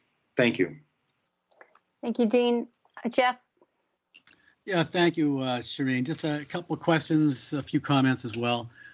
Dean, I couldn't agree with you more on your comments about redirecting some CPA funds and a legislative effort to get that done. I think that's really a very smart move to really use CPA funds really where we believe they ought to be prioritized. I like your use of the word thin.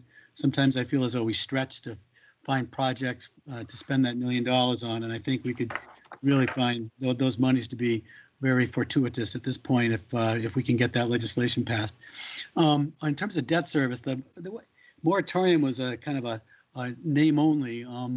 The board at the time in 15, as I get the sense as well today, perhaps, didn't really want to take on a whole lot of new debt, and to the degree that we did, it was predicated on what debt was being dropped off and what the town could afford. We weren't looking to really add a whole lot of debt service to the budget.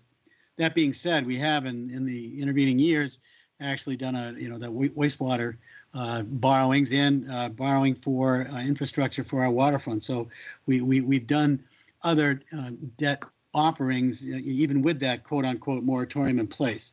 And I just want to keep folks focused on the future too.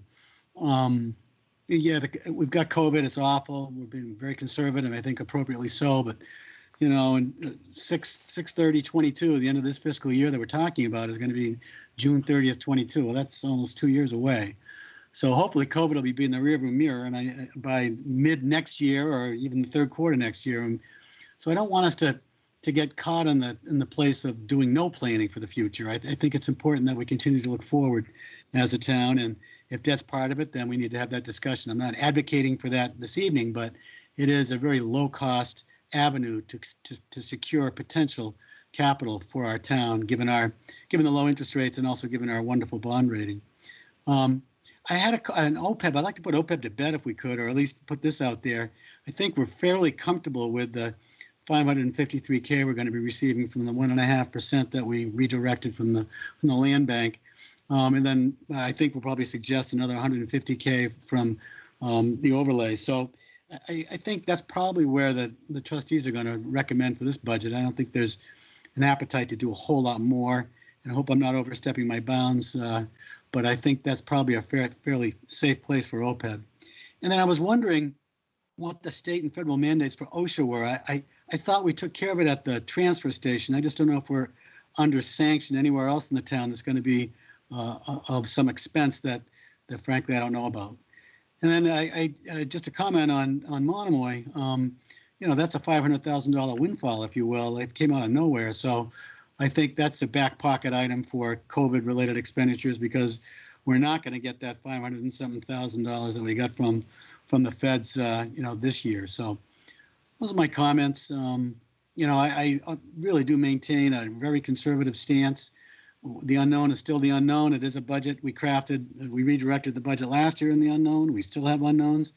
But I got to think that at some point we're going to come out of this thing, whether it's a year from now. I think it's second or third quarter next year. But I don't want to lose sight of the fact that we still need to continue as a town and move on as well. So I'll wait for the answer on OSHA.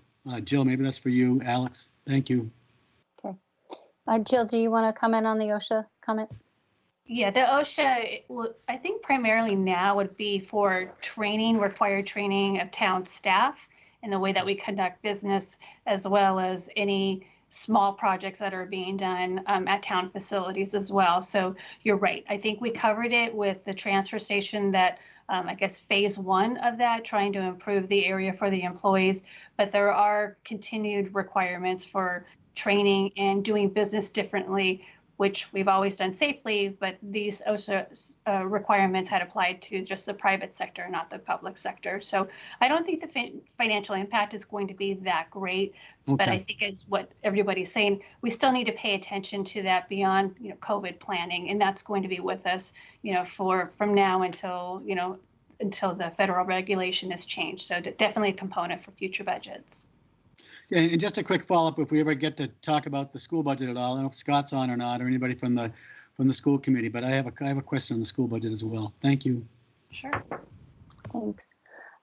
Jeff, I concur with you on the OPEB. I think our discussions, the trustees' discussions in the last couple of meetings, well, since since COVID has been to take a more conservative approach to this. So I imagine that those will be our recommendations. Stephen, you have your hand up, and then Florence. Yeah, just two quick things. One, with respect to Jeff's observation about the debt discussion in 2015, I recognize as an individual member of the Finance Committee, I certainly recognize the importance of debt in a capital structure and the prudent role that a certain amount of debt can play in that capital stack. So just wanted to make that observation. More importantly, I think the Finance Committee would hope, thinking about the comment that Dean made with respect to CPA dollars, we think that perspective change is aspirational regarding the ability to use CPA funding for attainable housing. But I think the committee would not want progress regarding housing initiatives in town generally to be delayed while waiting for the legislature to potentially act on something like that. Yeah. Okay, thanks, Stephen. Florence, and then Jeff. Yeah, I do want to comment on the CPA.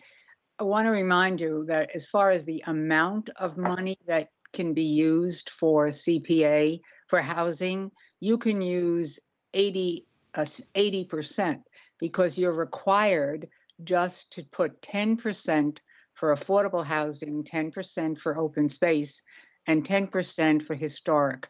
The other 70% can be used for any one of those three, which means that you could use 80% of every year's funding should the committee choose to recommend that for housing. Now, the issue is that you're only allowed to use CPA funds currently up to 100% of the AMI. So I think the issue is the amount of money.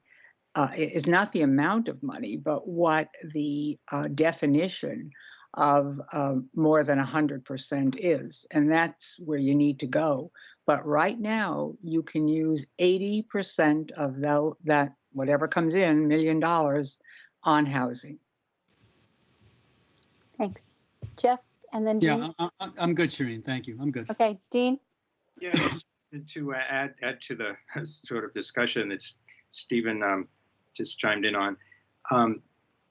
I think you can do two things at the same time, but I don't like earmarking other funds. I'd rather see current and prospective initiatives for affordable and attainable housing take advantage of the CPA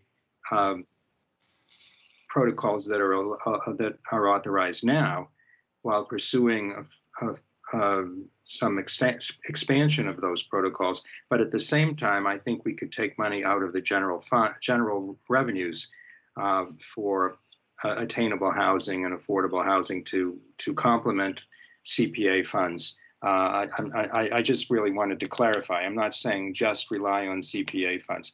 I do have an issue with earmarking the short-term rentals. I think that I may have some disagreements. Some colleagues of mine on the board may feel differently. I suspect Shireen does, because as I said earlier, you can make a pretty good argument as to why you should tap short-term rentals for housing.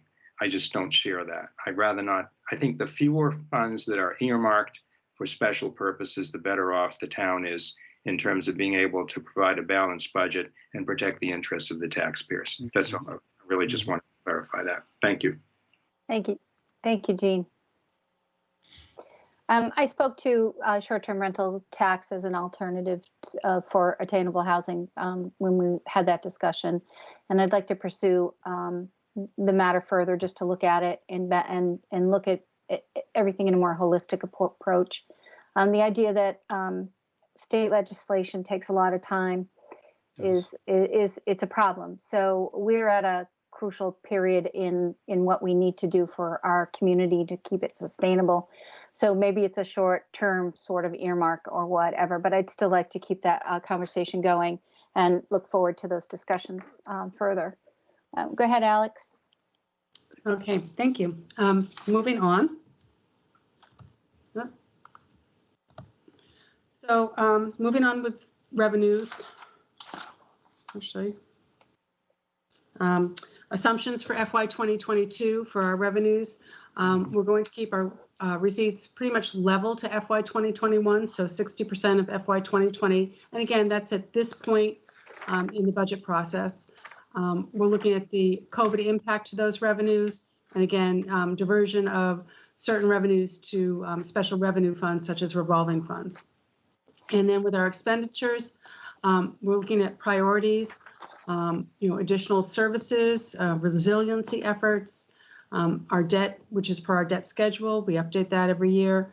And then our educational assessments, the Monomoy Regional School District Agreement and Cape Cod Regional Technical High School. Moving forward with revenue projections, again, tax rate, allowable growth, Proposition 2.5 plus new growth. So that's estimated at another $1.1 million from tax levy. Local receipts, as we said, 60% of prior year actual. Unknown due to COVID uncertainty. However, we track that on a monthly basis, and we get those hotel, motel, and meals tax in quarterly. So we provide those updates to the board every quarter as those come in, and we track them FY 2020, the prior fiscal year to the current fiscal year, so you can see where we're at. And then state aid, we're still budgeting that right now level to the FY 2020 budget, as the Commonwealth has not finalized the FY 2021 budget yet. And this is just a chart showing the hotel motel tax, how much it went up for FY 2020, which is again due to the short-term rental tax. So if you take out, so again, that took effect rather on July 1st, 2019. And we will get those broken out beginning in FY 2020, so we'll know that for next year, beginning FY 2021, so we'll know that for next year. Meals tax, this shows a decrease over last year. A decrease of almost $24,000 from 2020 to FY 2019, which is directly, I think, attributed to the pandemic, because the receipts in the last quarter of FY 20 were much lower than 2019. COVID funding. So again, we have the CARES Act fund, which we have our second round application is due this Friday. We are eligible for $543,113 in funding for eligible expenses. So we've received just over $100,000 so far. We will apply for the balance of that this week. And then that money right now is eligible to supplement the 25% of expenses that aren't covered by FEMA reimbursement. So that reimbursement expires on December 30th this year. And again, FEMA will reimburse us for 75% of eligible expenses. And it's interesting to note that they changed what's eligible on September 15th, 2020. We were notified, I think, right after that fact, not even before it, that the eligibility guidelines changed. So moving forward to our other available funds that help us fund our operating and capital budgets, free cash, again, capital budget, other one-time items, and other capital articles.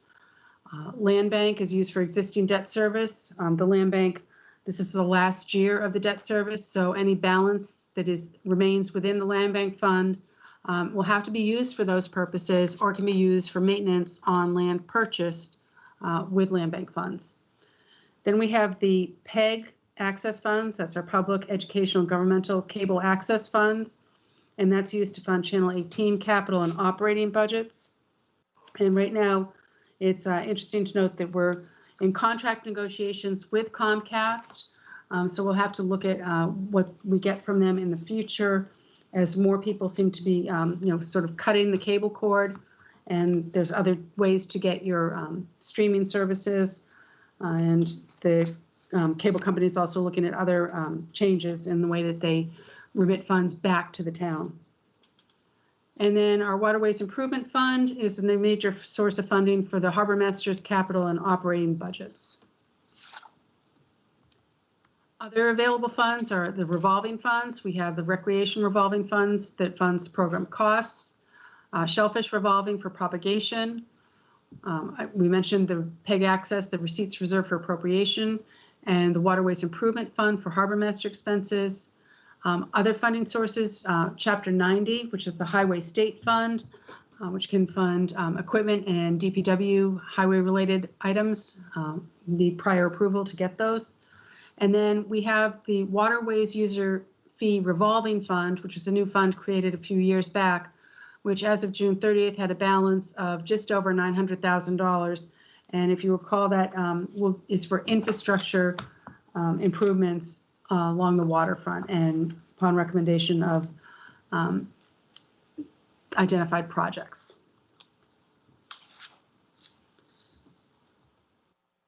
So looking at our town's budgetary components, again, we begin a balanced budget. We have to have a balanced budget every year. So we look at our revenues.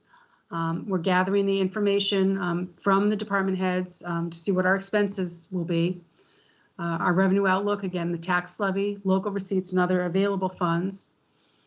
Expenditures, the general operating budget, the educational assessments, the water operating budget, and the 5-year capital plan, and then other capital items, which are separate articles for consideration. And I just want to point out for the capital plan, we do identify all capital within the 5-year capital plan, and then certain items are segregated as separate articles.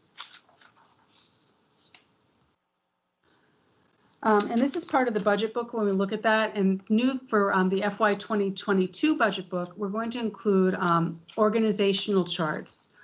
So you can see the organization of the town for the whole town, and the town manager's level, then at the departmental level, and then at the division level.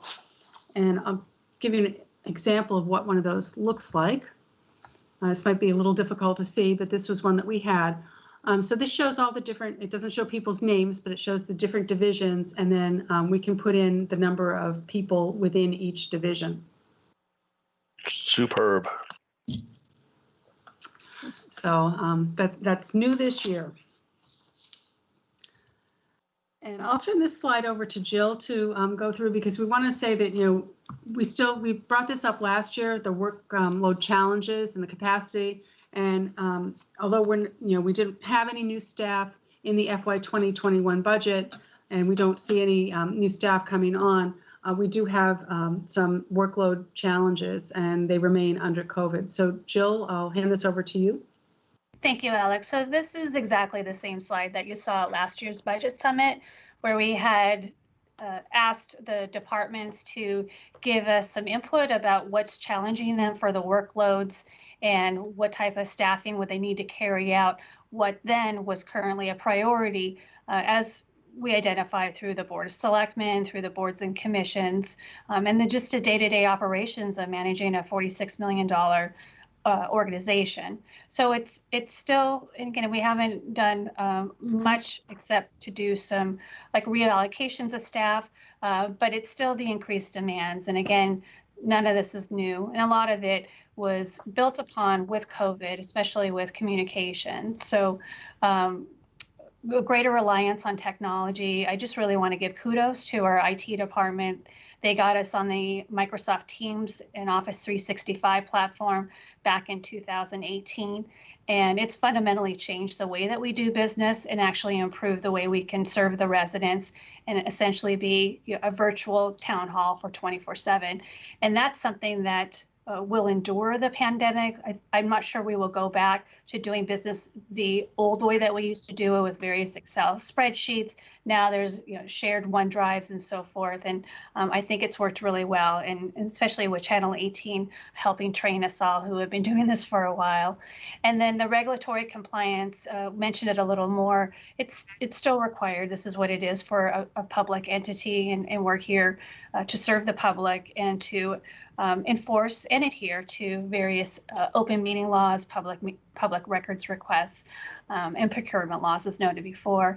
And then just to note that the work of the boards and commissions and committees are very complex now, and a lot of it does take a lot of prep for the committee members to make sure that they have enough information to make informed decisions and follow up from those, which has been a little challenging. And certainly the Board of Selectmen has raised that as a priority too for me, to work on that type of communication and follow up. But it's heavy. It's a heavy load, including the day-to-day work that needs to be done. So again, just we want to serve our residents, and our visitors expect high levels of service, and they also expect high quality service and a very quick and 24/7 response. So that's the boundaries that we're working through.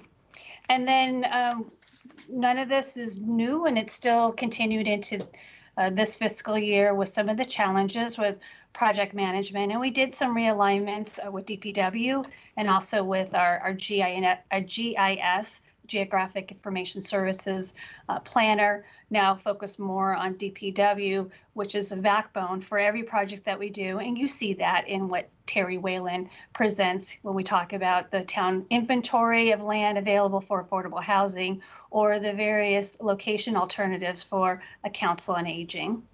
And with the greater use of technology, we do require enhanced training and training needs, and we've been able to get that either low cost or no cost, but still we need to keep up with the training in the industry in order to keep our best practices in place. And then the feedback that we got was the workload of employees, and it's important for me for them to maintain a healthy and productive environment and staff. So know the boundaries of what can get done. And I tell department heads constantly to try not to answer my emails that I might send at 5 o'clock in the morning or 12, midnight, having those boundaries and making that effort to be responsive. And while we've been closed for public access, all divisions and departments have been working. We shift some staff whose roles had changed to support the COVID response. Namely, we had the additional gate attendants at the beaches.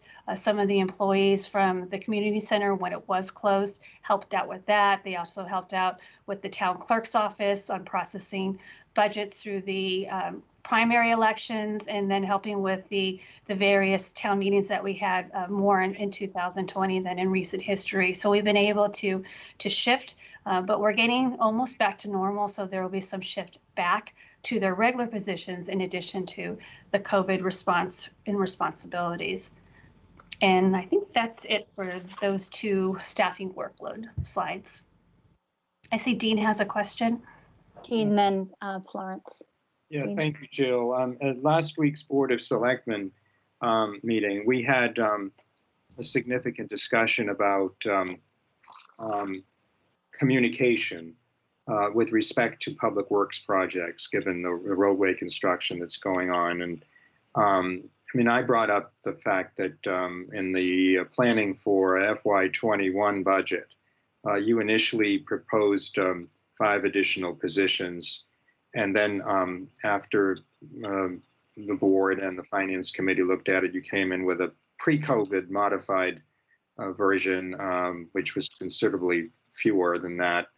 And then unfortunately, COVID took over and nothing went forward in that regard. So I really wanted to ask, I'll say first, you get what you pay for. If you want good services, you've got to provide the staffing to do it. I have consistently advocated for sufficient staffing for the town workforce. Do you anticipate in this coming year's budget advocating for any additional staffing, or waiting for some direction from us about what kind of budget we want? Well, it's twofold. So it's waiting to hear from the board about what your priorities are, and certainly through the budget summit, hearing that. But I also haven't met with the departments individually, which I would do starting right after this meeting. Recall that last year there were 4 firefighter EMTs that were being requested by the FD, and that didn't come to fruition, obviously. So what they've done this year and other departments as well is really look to quantify what each staff is doing and providing the level of service that's expected, but also looking at the true cost of providing those services. So, if it comes to a capital item, the capital requests are getting recent quotes and being able to provide a recommendation that covers everything where we can chip away. With regard to staffing, I haven't decided yet. So what had happened last year is that we had essentially, I proposed to redirect some of the day-to-day items that Shauna was doing to another administrative assistant so that she can focus on the communication as well as continuing with her duties as licensing. And I think that worked really well, but one component that we haven't been able to do is have a strong social media presence, because I don't have a person who could be designated to monitor that and make sure it's uploaded and so forth. So we realized some strengths and from other employees. Ryan's now serving, he moved from Channel 18, but still in that same division and helping and also serving as promoted to the information IT management position, who's really taken us to a different and better direction as it comes to having the presentation as Channel 18, as well as the basis for the town manager update. So I had again said at the last meeting, you know, I don't really have a deep bench of staff to take care of a lot of the priorities, and I think we're doing okay, but there's some items that haven't. And what you'll see in the org charts are the number of employees in each division. So, you know, if it comes to DPW and its parks and grounds, you'll see that we have 4 full-time employees that are just focused on that, even though they're part of the bigger department. And I think what we're talking about with all the departments and looking at their staff too is trying to tap into some of the resources. So, you know, maybe with the Council on Aging, there's a staff member who will be skilled in communication. Maybe they can help with Shauna. So it's a broader, I guess, a broader scope or a broader sphere of services. So with all that said, I didn't come prepared tonight to say I'd like to increase staffing by 3. I really want to hear from the board, the FinCom, and the community before I make that determination, and meet with the department heads too. So there you have it. I thank you for that. I mean, I was focusing mentally on the communications and the regulatory complaints, the open meeting law complaints, the public record requests that come in. And I think it's important for the town to have a reality check on what's entailed in responding to those. Frankly, we've seen a couple come into the board which are just ridiculous, but we have to respond, and we have to respond within a statutory period of time. So it's very easy to say, well, let's just have no new staffing. Let's just keep it where it is. And it's ridiculous to think of anything more. And I think there's a deeper understanding of the operations of municipal government that the Board of Selectmen get and the Finance Committee members, I think, get. But I think it's important for the public to get it. So I appreciate your explanation and background on this. And we'll see how this moves going forward. Thank you. Thank you, Jean. Florence? Yeah, Peter? I have a comment and a question. My comment is, a couple of weeks ago, the Community Development Department presented an outstanding GIS mapping of all of the town's land and what it will mean for not just affordable housing, but for a lot of other things. I thought that was outstanding, Jill. And I can just well imagine the amount of work that went into that. So compliment to you. I didn't do it at the time. But my question is, have we in this past year of COVID lost any staff? For example, I know some of the school systems have been suffering from a lot of retirements, teachers who were close to retirement who said it's just too much because the job has become overwhelming. Have we experienced any of that in the municipal side? So we're down 1 employee. The details I really can't get into, but it was COVID related and relating to the lack of work. Otherwise, we haven't really had much transition. We had a couple of retirements that we were able to promote from within. So that means a lower paid individual could be hired at the more entry level position. But there hasn't been a reduction in force, and we've worked really hard to shift some of the roles, as I said, for due to the COVID closures to help other departments that were stressed during that time. So more to be seen on it, and I don't have a hiring freeze in place at this time. So there's a couple of positions that are open that we've repurposed to meet the needs. We have a position that was formerly the COA outreach coordinator. The person had moved on, and in looking at that position with Mandy, the director, as well as consultation with the union, it's going to turn into a program and coordinator position that's more focused on communication and programs, whether they're in-house or virtual. We thought it was a really good segue into where we want the COA to go. So that's happening, but still there's still boxes that are not checked for things that need to be done. I mean, if you looked at the future agenda, Selectmen's agenda item, there's a lot of things on there that we're hoping to accomplish, but at this time, just trying to prioritize them, it's been a little challenging. And thank you for the compliment for the town inventory. This is, I think, 3 years or 4 years in the making and still will be refined, but that took an effort of working with I think all of the division managers. I mean, it really was an effort. And I think because of the move to our electronic format and our Teams and OneDrive, we were able to collaborate easier than we have in the past few years to get this done. All set, Florence? Okay, Peter? Yes, thank you. Okay, Peter?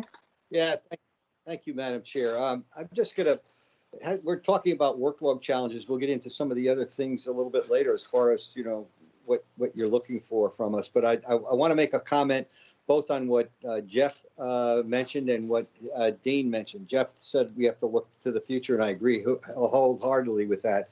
The comments that were, you know, this is a pandemic and we just sort of snuggle down and do nothing is the right answer, and that's an extreme position. But at the same time, it's the perfect time for planning. It's also a perfect time when we're in a position where we are with low interest rates to reconsider how we want to do certain things. That doesn't mean we become spendthrifts. And that leads to workload, because I believe what we need to do, at least my opinion, for the future, is to look at many different options on how we can proceed. We always look at a project when we're going to fund it. I understand that, you know, we could break it into pieces, but if we do that, we run into the problem of maybe having one part of it approved and then some not, and I get that. But the point is, we can't make a decision without that, and that takes a workload. What Dean said, I agree with as far as staffing. I always thought that one communication person, if you call it that, could cross many different division lines, and it was a smart move. Understanding, you know, where we are in a budget sense, I like what you said about taking people using their strengths and then putting them into areas that they could help. Question I have, and you probably always think about this, is that when you do that, especially if you're in a union environment, if you increase the job description, then you're going to have to, you should properly pay for that. And that has to be weighed against maybe having another person involved. To me, this is a perfect time for planning and trying to find options. We don't need to be funding a lot of things right now, but we certainly need to be thinking beyond just 1 year. And I think we need to be thinking beyond 2 or 3 years, because we have considerable amount of needs in this town. And my first priority, of course, is affordable and attainable housing. And how we do that, I think we can do that without breaking the bank, right? And without spending considerable amount of money over the next year or two on the short term, especially with affordable and trying to find mixed-use housing. So I may say this something like this again, but thank you for the opportunity. And I think just this is a good package. I thought Alex and Jill did a nice job. We're not through yet, but it was a great layout on our where we are and where we need to go. Thank you. Thank you, Peter. Jill, are you finished with your presentation, or do we move back to Alex? Or I mean, we can move to the next slide, and this will then tie in the Monomoy Regional School. There you go. Alex, do you want to talk about that? And we do have Superintendent Scott Carpenter, as well as the business manager, Michael McMillan, on the meeting as well. Great. Yeah, I can talk to Jill. Thank you. Yes, as part of this, the educational assessments, we're having our first meeting of the Monomoy finance team. So the Chatham and Harwich Town Manager, Town Administrator, the Finance Directors, and the Monomoy Regional School District Superintendent and Business Manager. And we've done this in the past, sort of to give directive to Monomoy Regional School District to see where they're at, and also with the TAC as well, to look at multi-year financial forecasts and enrollment forecasts, what their capital needs are. And again, as we know, both regional schools, the Monomoy and the TAC, have debt service ongoing for their new buildings. Although I think you can't really call Monomoy High School a new building anymore. It's been around for a while, and I'm sure they'll be looking at some of the improvements in their annual maintenance that is coming up now that they've occupied that building for a while. But again, we'll be meeting with them quite frequently during this budget time in advance of getting their budgets on in January. But again, we like to have both towns, Harwich and Chatham, on the same page to give the same directive to Monomoy Regional School District. So that's it for this section, and the next section is capital. If there are any more questions on this section, I'll pause. Yeah. Jeff, did you want to, you had questions for on the school budget. Do you want to do that now, or? Yeah, thanks, Shireen. I would. I just recall, maybe I missed it, but I don't know where the pre-K or the after-school program landed. That was my first question. And I was just struck by the amount of leakage to Nauset that was in the Chronicle the other day. So I just wanted to hear where we are. It was I thought, quite a bit of leakage out of Harwich to Nauset. I think there was 20 students from Chatham, which I think is considerable given the amount of students we have overall. But just wanted to hear what Scott's thoughts were with respect to leakage and where this pre-K, where the pre-K program is and the after-school program is. Scott, do you want to speak about the enrollment stuff, or Sure. and then we'll go ahead. Sure. So Jeff, and all. First, in terms of loss of school choice students, I think the district has if anything, held its own and actually reversed some of that school choice flow to Nauset. I think there are some things that families look for that head to Nauset. They perceive that they're not going to find at Monomoy. And I would say a disproportionate number of those families are seeking some sort of athletic option or what they perceive as a program. So there's I think a disproportionate number of athletes that are involved in the school choice flow. We've actually seen in the recent years a number of students from Nauset actually choosing our direction. So I think that sort of flow is going both directions. I think what's a testament to sort of the school choice challenges in the new district is we've actually seen the flow out of our district to Lighthouse Charter School has really reduced. And even though Lighthouse is quite literally in the backyard of the school district, just being right off of exit 11 in Harwich, we do see that families are really voting by staying with us at the middle school level, and then they tend to stay with us from that point on. I think families that we lose in the middle school to either Nauset or that we lose to Lighthouse are frequently not coming back, with the exception of this very bizarre COVID year, because as you may have seen in the media, while Monomoy was starting off opening schools for in-person learning, pre-K through grade 12. Nauset was struggling to go and get the high school to open up, and they had a greatly delayed start to in-person learning at Nauset High School. As it currently stands, when it comes to in-person learning, we have full day in-person learning pre-K through grade 7, 5 days a week. At grades 8 through senior year, we have students attend in person 2 out of every 3 days. The third day, they're actually in their classes just from home, doing it through a two-way live stream. So they're actually participating in their classrooms, just helping us decrease some of the density of those classrooms. Monomoy is sort of known at the moment as having the highest amount of in-person learning of any school district in this region, and it's something we can be pretty proud of. Most of the school districts, the kids are getting 2 days of in-person learning at best. It was interesting today. I was on a 1 o'clock meeting, Zoom meeting with the Commissioner of Education, where he was describing what his hopes are for school districts in the state, and what he was describing is the program that we've put in place. So it's so we're 2 months ahead of the curve, and now he's trying to push the other school districts to say, hey, there are districts that are opening up for in-person learning and are doing it successfully. And yes, there will be blips on the radar screen with COVID, but we've done a great job of wrapping our arms around it and not seeing any spread. And I give our health departments in both towns a lot of credit for supporting us in that.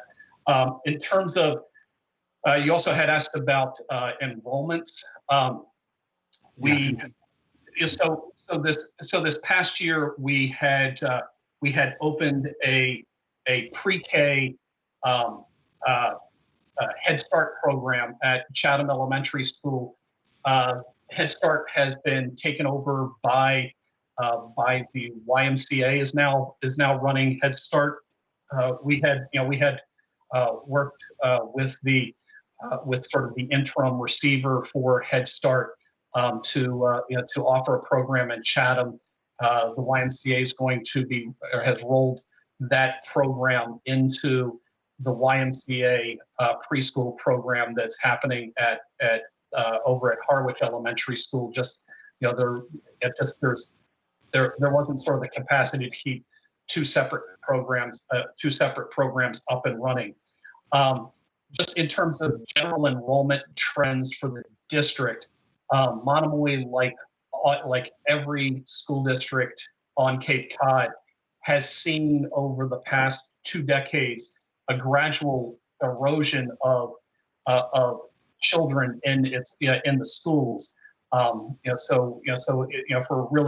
heading towards a 20-year trend of enrollments that keep getting slightly lower each year. And it's not for a lack of population on the Cape. It's for a lack of young families here on the Cape. There are some towns that are seeing a much faster erosion of that school-age children, young family demographic.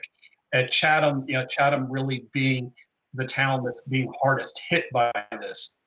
So we were struggling as we were going into this current academic year.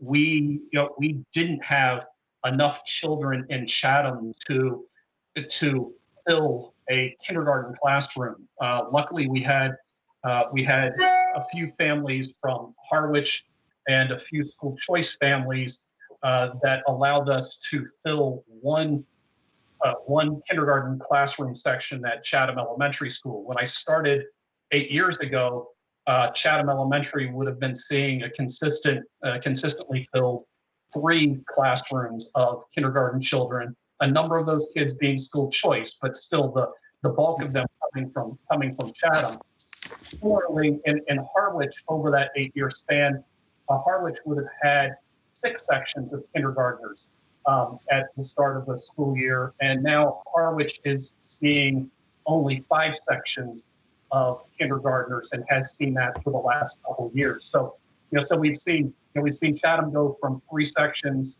to 1, and it is on its fingertips on a 1. We only have 8 Chatham kindergartners who are in-person learning. We have 3 that are doing distance learning through the schools this year.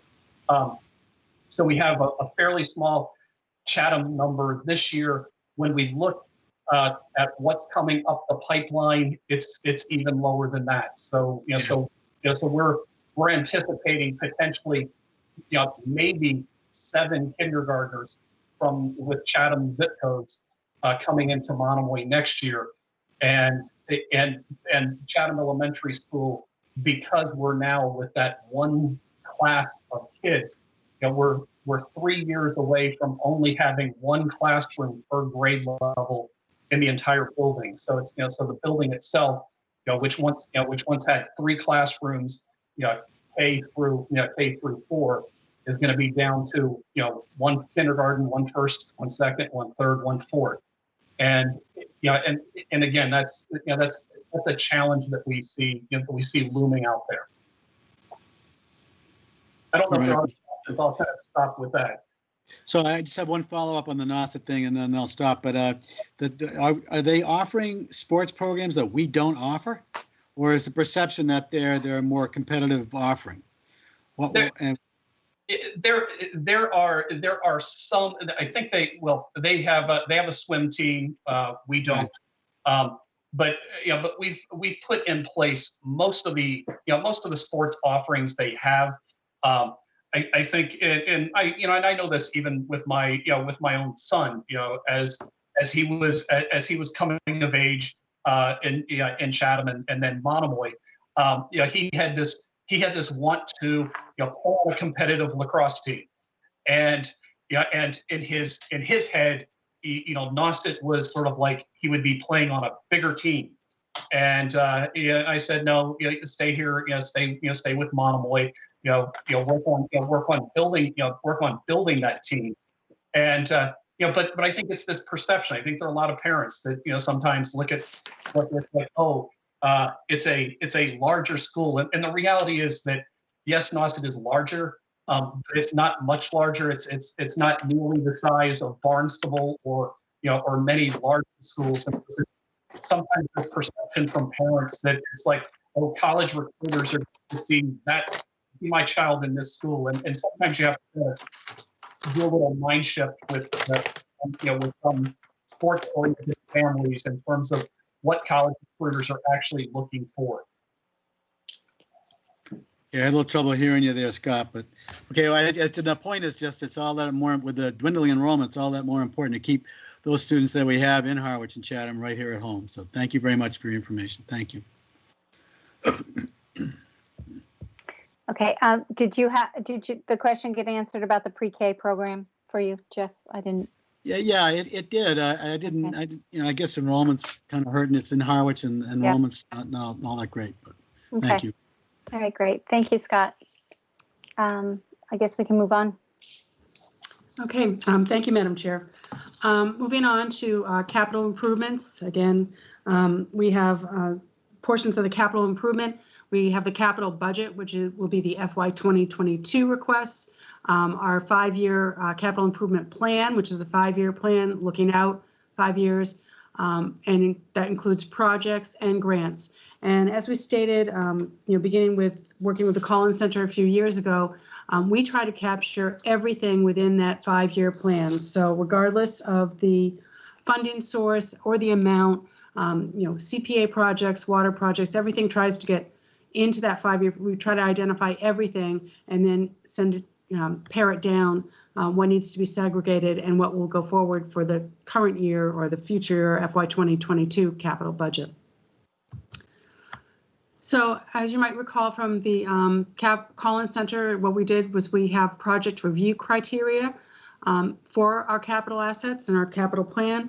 So we look to preserve or enhance our town assets, increase efficiencies and effectiveness of government, fiscal sustainability, what generates revenues or what is available for grant funding. Is there any impact on savings in the operating budget, or conversely, will it cost more for the operating budget? Utilization by the public, and then influence on policy areas such as aesthetics, historic preservation, cultural and recreational opportunities, economic growth, environmental sustainability, public health and safety. And we'd like to say that, under COVID, we're looking to monitor projects and prioritize those that impact resident or property safety on other items that are of urgent need.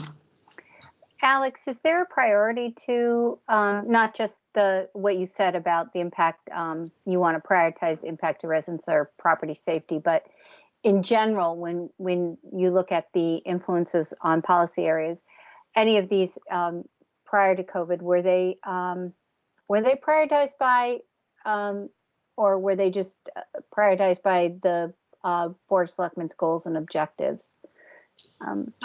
Yeah, we've been using this criteria for several years now, right. And we also use the board's goals and objectives and how they meet any capital item would fall under that. Okay. Stephen, you had a question. Yeah, just very quickly, on page 11, Alex, you list of the packet, you list some of these influence on policy area headings. Is there, I don't see anything about cost benefit analysis or even let alone cost. Is there a cost benefit analysis that's performed as part of the CIP process? That sort of falls under the impact on savings in the operating budget. And I said, as conversely, it would also be, would there be increased, say, operations and maintenance that would be carried in the operating budget? So we do look at that. It is one of the factors, a scoring factor that we look at. Will it increase operating costs or will it provide savings? So, but is it yes. So that's helpful. Thank you. Is it marked though against prospective benefit or anticipated benefit in addition to simply cost? Yeah, so if it increases effectiveness, that's a benefit. So that would be a return on investment. If it reduces maintenance costs, so for example, when we have our fleet replacement, so if you're replacing a car every 3 years as opposed to every 10 years or every 5 years, we look at that. So that's all part of it that goes into it. And that's just very simple examples. Okay, thank you. Okay, thank you. Okay. So the capital budget for the current fiscal year, FY 2021, was approved at $2.3 million, as you can see here. But it's interesting to note that there was over $18 million in items that were identified for capital. And as I said, this is sort of soup to nuts, everything from a small $15,000 item to a multi-million-dollar item, because again, we want to capture every single item in our 5-year capital plan, and then we will pull those items out for separate considerations if they don't fall within the capital budget, which we usually cap at about $250,000. And again, the importance of having a 5-year capital plan is to identify all those items that are out there. So as we said, for FY 2021, over $18 million in items identified, only 2.3 were approved.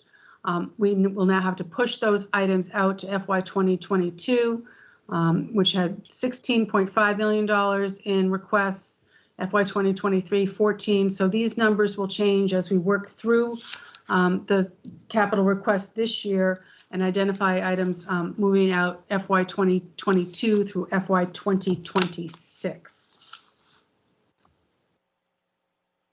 One of the capital things that we identified a number of years ago, in 2017, we approved the waterfront bond, which was the $11.3 million bond authorization for the various waterfront infrastructure improvements, including the fish pier, South Jog floats, the Coast Guard float, Trap Dock, 90 Bridge Street, Riders Cove, Old Mill Boatyard, the Little Mill Pond Pier, Barn Hill Ramp Walkway, and the Crow's Pond Ramp. And these have been identified going out a number of years, and as things change, they get pushed out. So we had originally thought we'd start in 2019, and I think some of them got delayed. And in your packet, we've listed on page 12 the different projects and what's been expended so far. And it's also important to note that oftentimes we will receive grants, such as the Seaport grant, for a number of these projects. And I see Jeff has his hand up. Yeah. Thanks, Alex. Did you say we had $911,000 in the water users fund, and can we use those monies for some of these capital projects? Yes, that is correct. We have, as of June 30th, over $911,000 in that fund, and it is a revolving fund, and it would be recommendation from the department to the town manager on how to use those funds. So that is something that we will look at as an available source of funds moving forward to supplement or, perhaps not borrow for some of these projects. But again, we'll have to look at that as part of the budget process. Yeah, thank you. I mean, it would pay for Riders Cove, the improvements we want to do at Riders Cove, for example, and the Crow's Pond ramp as well, almost. Okay, thank you.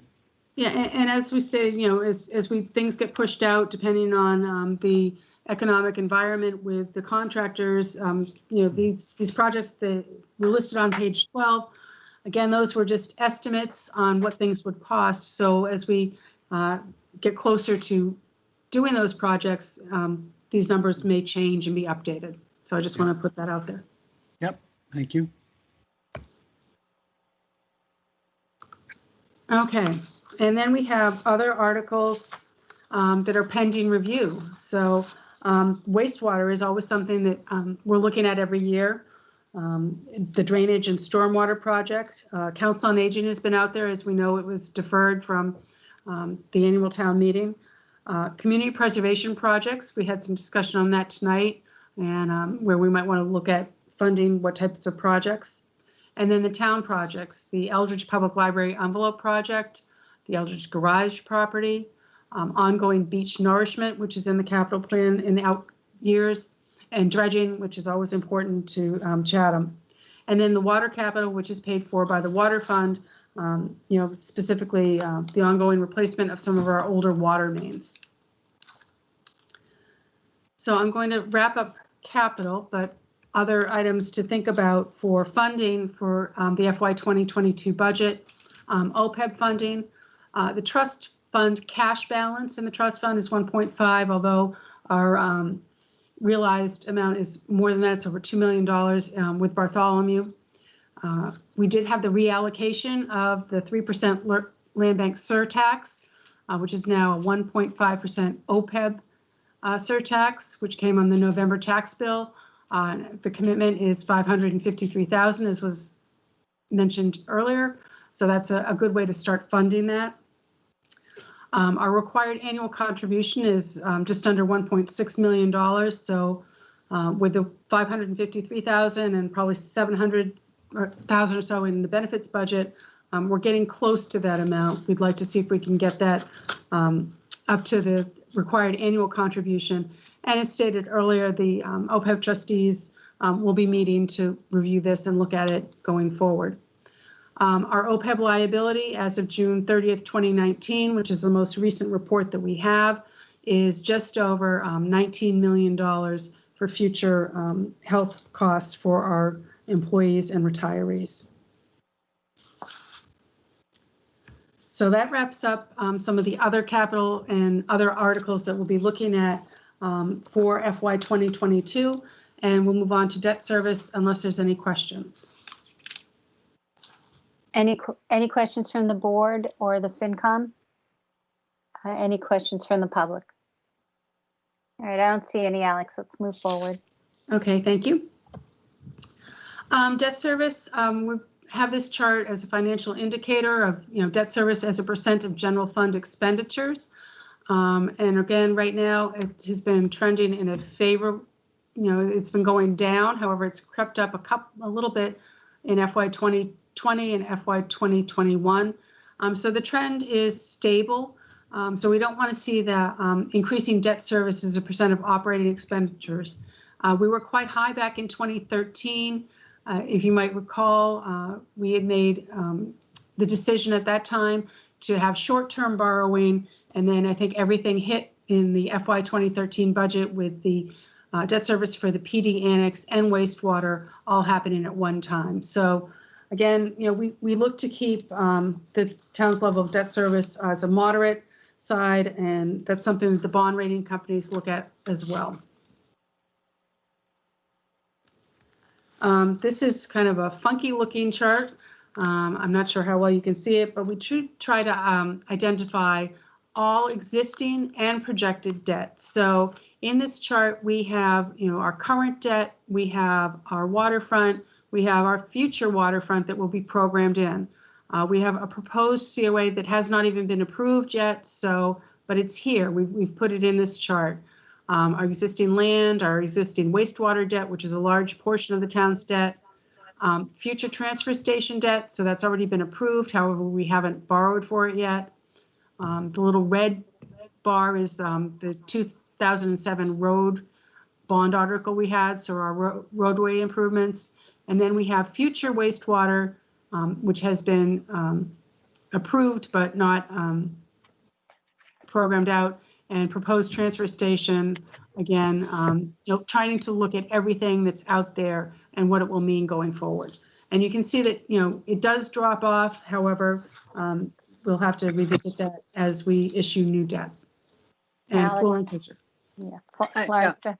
Yes, in the packet, you say that it's likely that you're going to ask for an additional bonding amount for the wastewater project.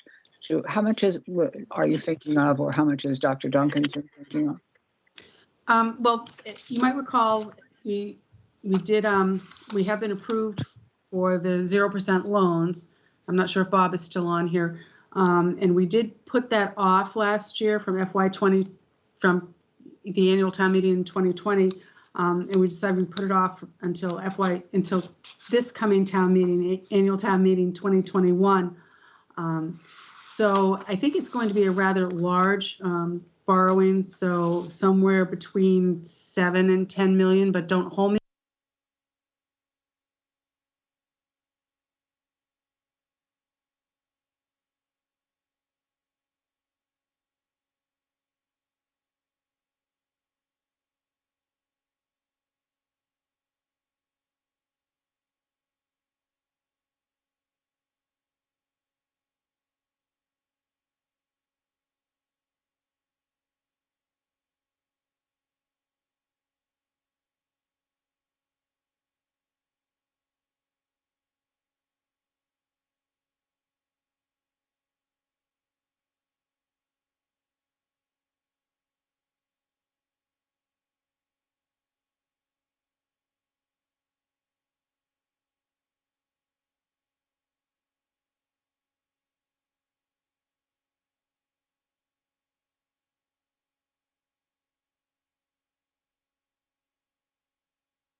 paper 2020 was concerned with the level of debt service as consideration of capital projects and also with the prioritization of such projects in regards to debt service. So we wanted to mention that, and we'll review that as part of a consideration with looking at the FY 2022 budget. And then, as always, we keep our AAA bond rating. We look to sustain that. We don't want to risk that because that does play a big part in keeping our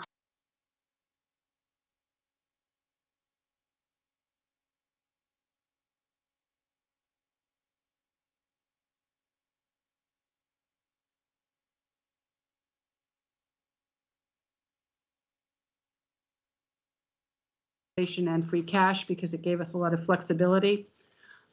They were looking at our pension and OPEB, both the burden of the outstanding pension liability and the OPEB liability, as well as the plan to fund those. Budgetary flexibility, especially in the light of the pandemic, as I mentioned. And then our fiscal and budget management policies, we look to review those annually to see if there's any tweaks that need to be made and to make sure that we are in compliance with those policies. And speaking of the policies, last year we did update 2 items, the capital improvements budget to be 9% of the operating budget, as well as purchase orders were increased from requiring them for expenses of $2,500 to $5,000. So this year, and we mentioned it last year, but it was not voted on and recommended, was to review the reserves and specifically at free cash. The policies state that free cash will be between 3 and 5% of the operating budget. And when we went in with Standard & Poor's in our rating, the feeling was the more free cash we have was a good thing, especially in light of the pandemic. So we're looking to have that language clarified that free cash should be a minimum of 3 to 5%, as the reserves are a good thing to have, and then town meeting can vote free cash as necessary. And I see Dean had his hand up, and I believe Stephen, I'm not sure who was first. I think Dean was first. Yeah, Dean was first. Okay, thank you, Alex, and everybody. I do want to mention, since we're talking about input from other bodies like the Finance Committee, which is here tonight, and the summer residents, I'm the liaison of the Board of Selectmen to the Library Board, and we have a unique arrangement with the library in that library is a freestanding nonprofit organization, but they operate out of our town-owned building. So they meet monthly, and every time we have a meeting, they press me on what's going to happen with restoring the $450,000 that was taken from what had been previously been approved by town meeting for their larger landscaping project. They have a new name for it now, and we had to use it for the roof. So that's something I think we're going to get some continued pressure on as we go into the annual town meeting for 2022.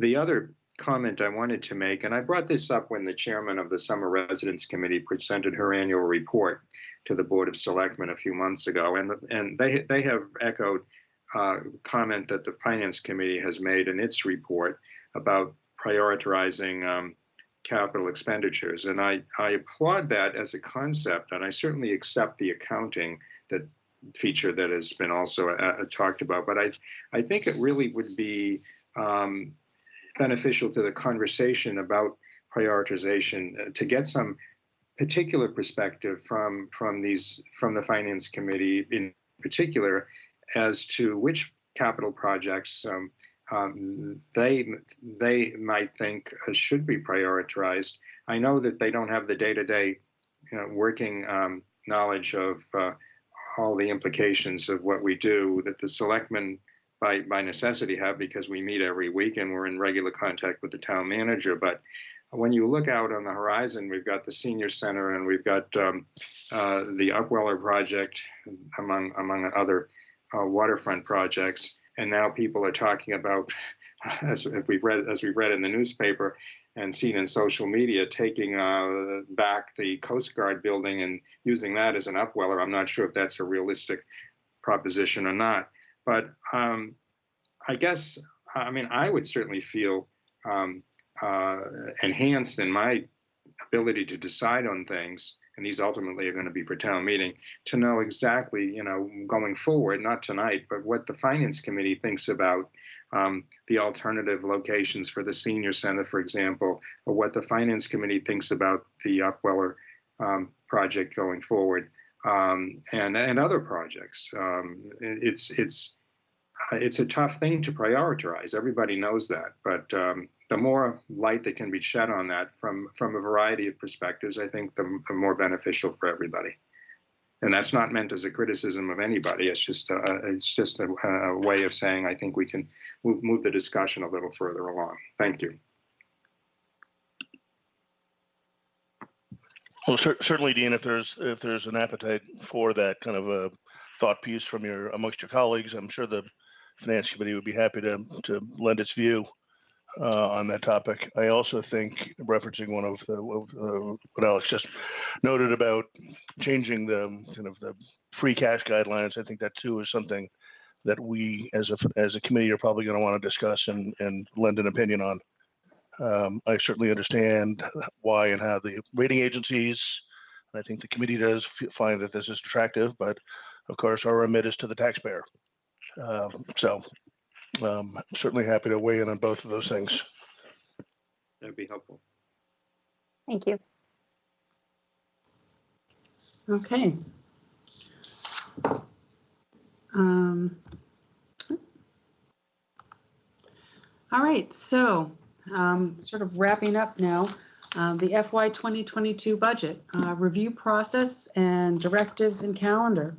So our review process, we'll look at FY 2022. Will there be an impact of, the impact of COVID-19 will likely go beyond FY 2022, and we need to prepare. Again, conservative, worst case scenario, but we're looking at a core services level funded budget for FY 2022 to FY 2021 right now. And also strategic budgeting. So identify ways to support residents and businesses to soften any impact from COVID and promote a faster recovery. And then, do we want to add and redirect, adding or redirecting resources to assist with that?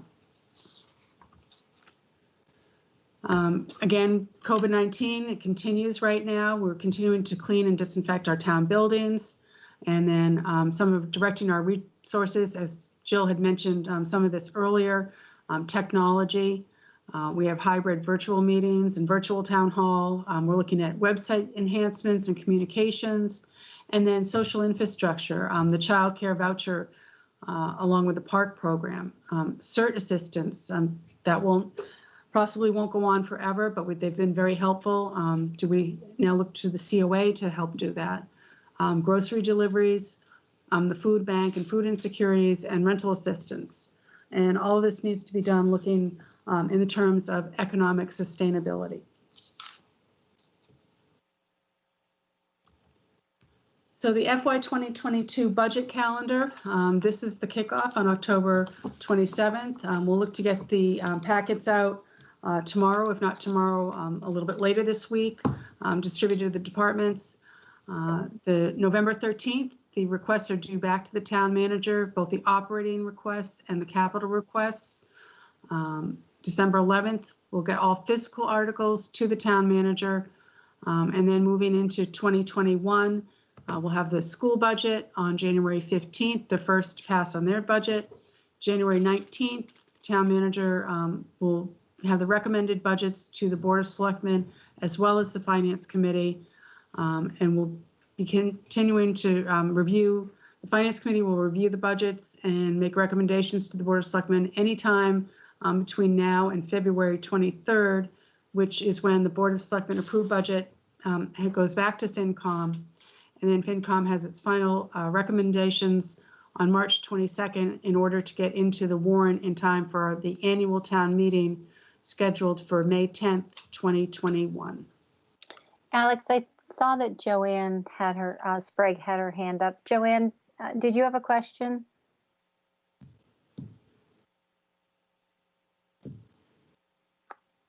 I guess not. So sorry, Alex, go ahead. Sorry, I didn't see that.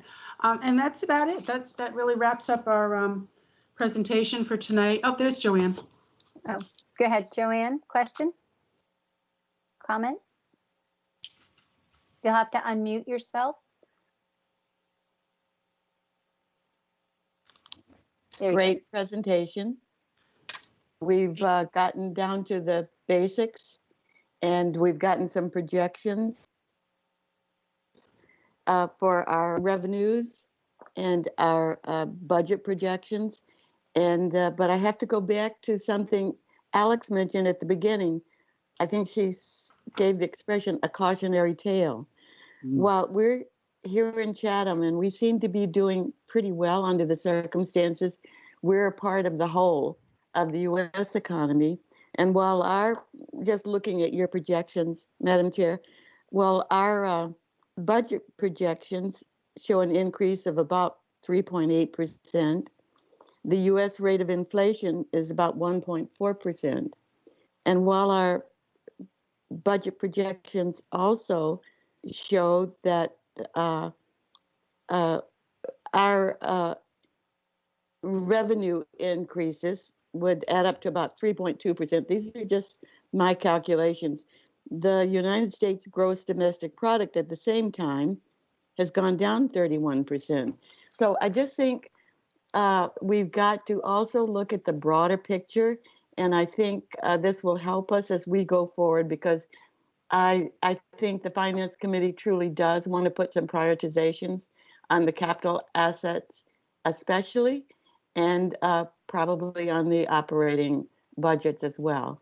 Thank you so much, and I appreciate this presentation. Thank you, Joanne.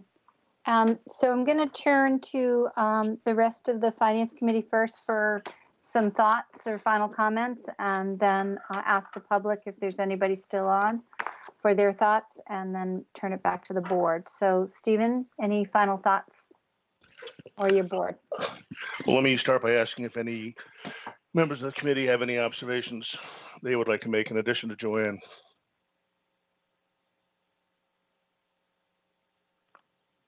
Mr. Chairman?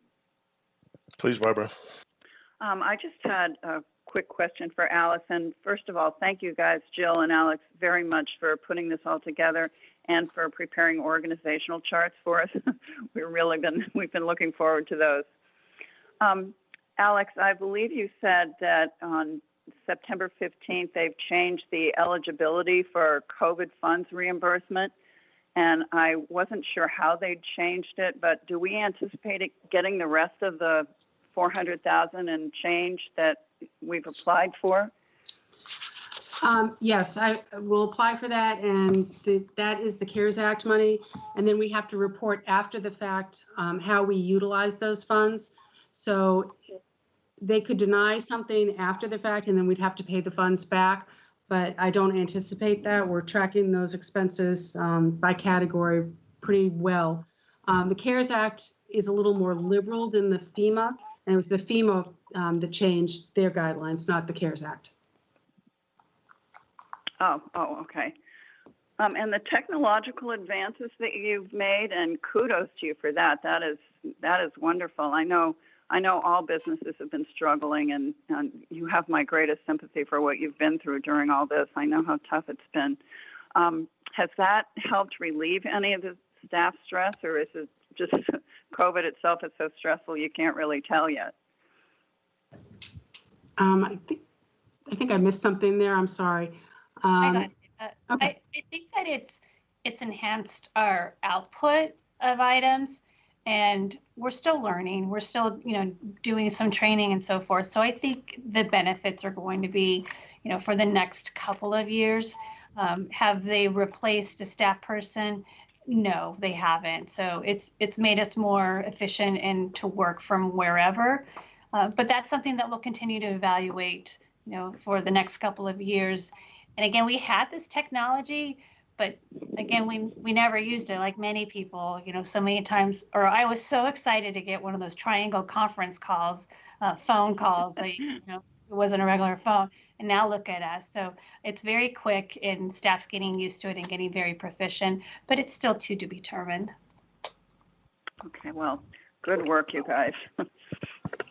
Florence, question? Yeah, my first comment is thank you for the presentation, both of you, because it certainly sets the stage and gives us a good feel for what happened over the years. And I'm glad to see that look back.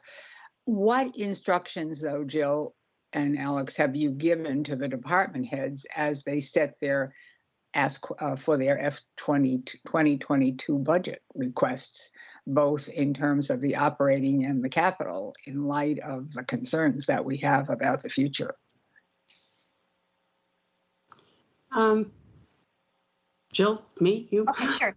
So we haven't given them a budget directive yet, but we've talked a lot about core services, and that was included in the staff report too. So at this point, the first pass is going to be level funded to the reduced FY21 budget, and that was the budget that was approved on June 22nd, but also noting a supplemental request based on the criteria that we identified, public safety, efficiencies, so that we can be strategic about where we can make those recommendations to the Board of Selectmen and the FinCom. And then tonight's not the last discussion that we'll have on this. And I know it's getting late, and if the board has any thoughts, they want to email me directly. But we're pretty confident it's going to be those core services. And then again, as one of the slides had talked about, strategically based on the Board of Selectmen's priorities, where we could potentially enhance some funding or relieve some of the other like historical or legacy funding requirements. So we're starting bottom, and then we can build from there. And we're going to be looking at revenues and operational expenses. We do it already on a monthly basis to see where we end. So we might be able to make a recommendation in January, or we will, but it might require some tweaking. And this is all predicated that it's business as usual for a town meeting in May of 2021. Andy, did you have a question?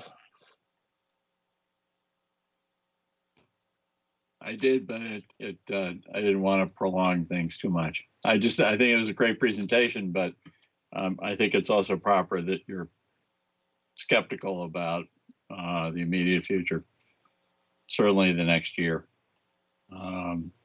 This isn't going to go away anytime soon. That was it. Thanks. Okay, thank you. I would like to add my thanks as well to Jill and Alex and senior staff for their work on this to date.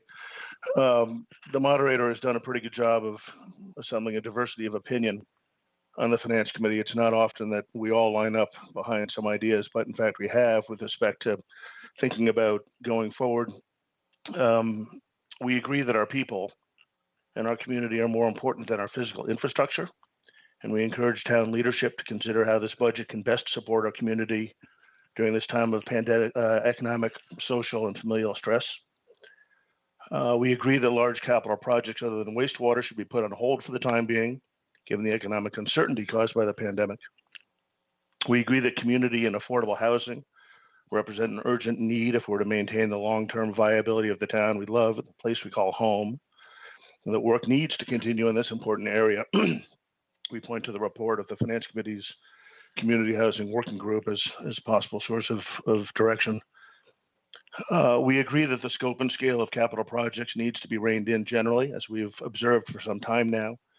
I think there's a sense that the pandemic has highlighted the importance of needs versus wants. We agree that we need to, that we need to support our working families and our local businesses. And we agree that a thoughtful and conservative approach is best for developing the FY22 budget. I think, as I said to one of our colleagues today in an informal conversation, we'd rather be wrong and prepared than right and unprepared. So I think those are the headline takeaways from the committee with respect to this initial step in the process. And again, we thank everybody very much. Thank you, Stephen. Is there any comments from the public that are still on the call? I don't see any. Okay, I'm going to turn to my board, but first, just want to say that, this year has been quite a learning curve on the technology side. Getting the town up and running into a whole different world. It's very similar to what's happened in the medical world. It's been fast forwarded. It's been quite an experience. But it's been fraught with some issues about committees not being able to meet and whatnot, which are getting resolved. But one of the things that I agree, this is an uncertain time for all of us, and our uncertainties I'm just shifting all the time towards, what can we be doing more for the community to support our residents and our businesses. So I don't want us to lose sight of anything that could in the future. And what Jeff said was a good point. Let's keep our eye on what's going to happen in the future. But I wouldn't want to lose sight to any capital project that may support economic opportunity or support for local businesses or enhancement of the economy. So I would want to keep our eye to some possibilities there. But I really do appreciate the presentation. It was really thorough, and I'm going to turn it over to my board to see if there's any comments, and then we'll probably wrap it up. I see Jeff's hands up. Jeff, and then Peter. Go ahead, Jeff. Yeah, thank you, Madam Chair. Great presentation as always. This has been a real great way to kick off the budget and the budget season. The enrollment numbers and the message from Scott Carpenter concerning one of our regional school districts just screams to me for our need for opportunities for affordable and attainable housing in the town of Chatham, and try to keep young families here. So in terms of prioritizing capital or prioritizing where we want to invest, I think that certainly, this Board of Selectmen, and I think the Finance Committee is on board as well, that this is probably our number one priority as a town. And I won't speak for my other members, but I certainly believe that as well. But I also believe that a year and a half or so, or 2 years from now, we will have this behind us. I think, knock on wood, and my glass tends to be half full, but knock on wood, we're in fairly decent shape for a municipality. Fairly decent shape. Free cash position is strong. Our tax base is excellent and increasing, et cetera. So I don't have rose-covered glasses, but I think we're in fairly strong position here. Now, we do not want to turn a blind eye to the needs of our community, be it more near term than not. If there are needs out there, I think we need to keep a real sharp eye on meeting those needs, whether we do it in a public way or in a private way, as many who are on this call tonight have done so far. So I'm pretty comfortable. I'm very interested to hear, Jill, what you hear back from your department heads in a couple of weeks here now, or 3 weeks or so. What kind of takes me aback is the initial ask for like the $18 million initial ask for capital. I'm always a little blown away by that. So I just wonder, how can it get so large? And this is the 5-year look, but how can it be so high? And is it realistic or not? And I kind of look at Public Works as kind of being the driver there. Anyway, very interested in what you get back from your department heads, and that'll guide us to some degree. And then I'm looking forward to continued discussions as a board on what we believe to be the priorities going forward, what our goals will then be, and what your goals will be, and what our priorities are going forward. Certainly looking forward to working with the Finance Committee as well. A lot of smart people on this Finance Committee, and they have a lot of valuable input. So look forward to continuing to do that. Thank you. Thanks for your time and effort. Good job. Thanks, Jeff. We'll move on to, I think I'm going to apologize because I only see you in order. So Peter, I'm going to let you go next. You're next in line. Yeah, thank you, Madam Chair. I'm going to echo part of what I said before, and also what Jeff alluded to. I want to thank the town manager, Alex, and the whole team. I mean, this is a good presentation.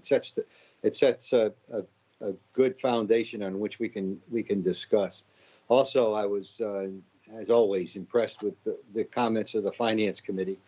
The summation that was given by the chairman, I think, is good.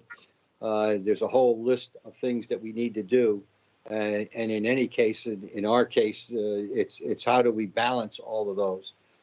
They can be lumped into areas of taking care of the community, and I think that's our first priority, as was mentioned. I also agree that housing, affordable housing and attainable housing is important. We've been talking about the number of students that have been that we're losing over the last 3 to 4 years since I've been on this board, and you know, we're getting to the point where it's going to be critical, and not to be too antagonistic, but you hear comments about, well, people can live somewhere else. Well, take an economic view of that, especially for attainable housing. We're talking about folks that make a very good salary above the average means, and if they work here and they go someplace else, they spend their money someplace else. And I hate to put it in those terms, but the point is, you know, we won't have a sustainable community without looking at all the people that are involved.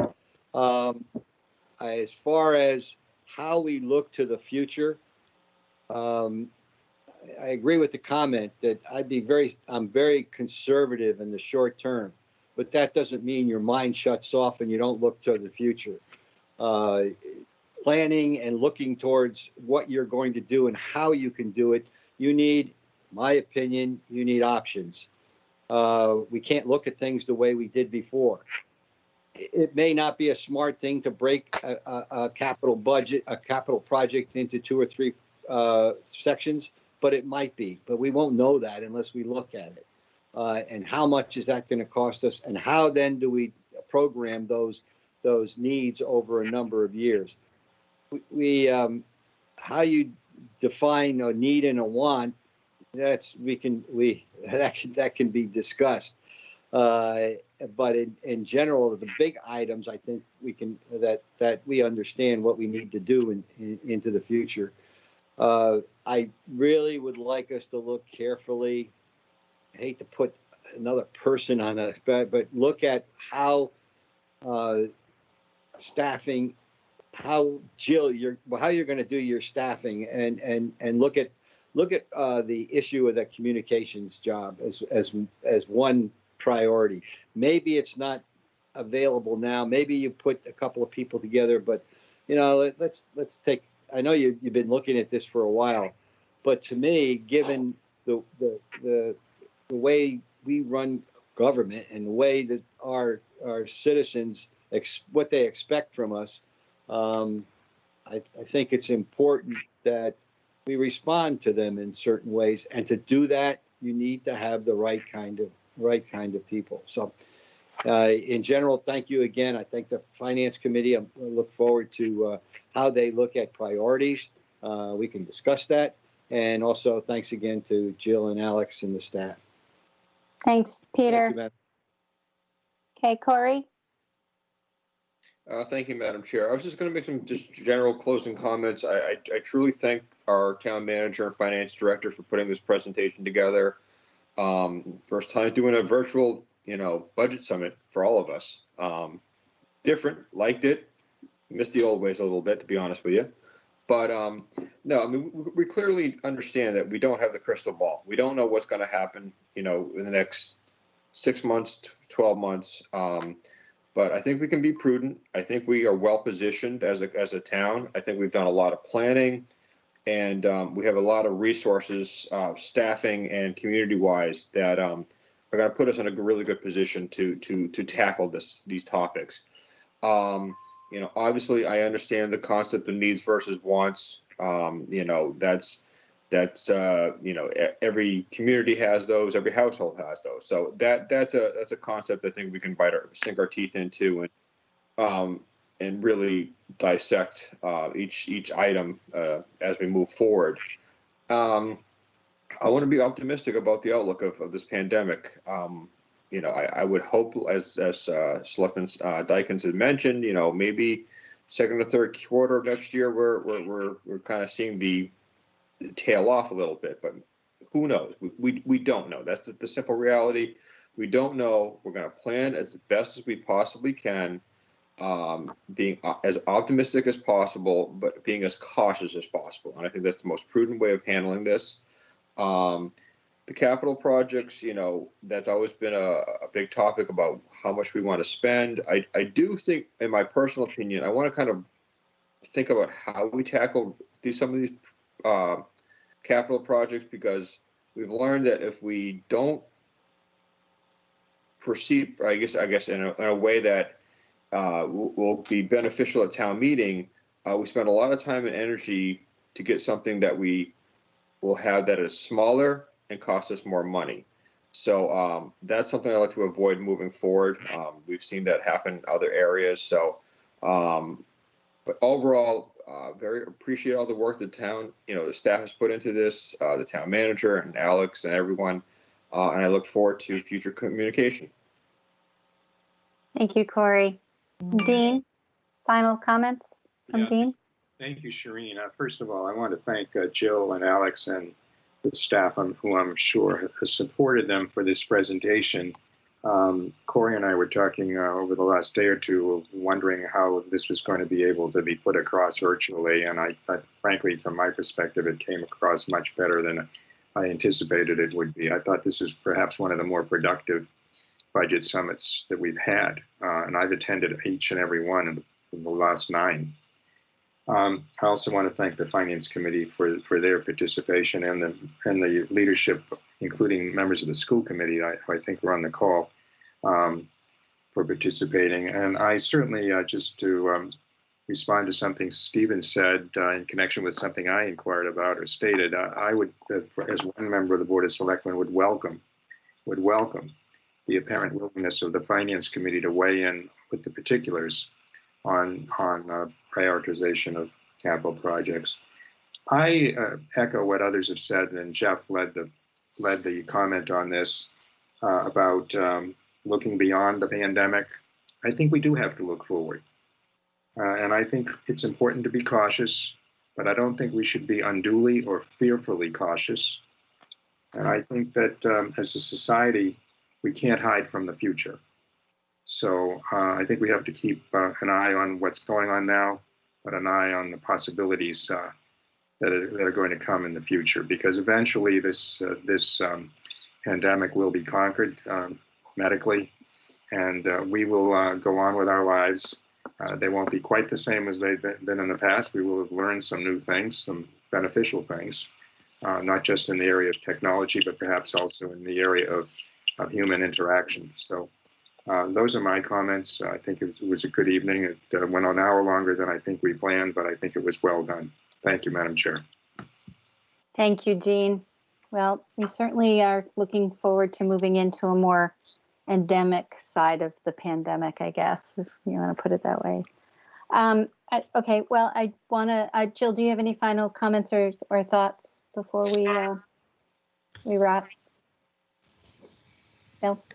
I don't. Again, I think what we need to do, in probably more so than in previous years, is have dedicated discussions, continuing even before the departments give me back their requests. So, spend a lot of November working through some of these policy discussions and prioritization, so that when January comes, it's probably just, packaging up, so for its easy consumption. So I want to commit to that. I do want to talk about just recalling for the capital plan, and 18 million.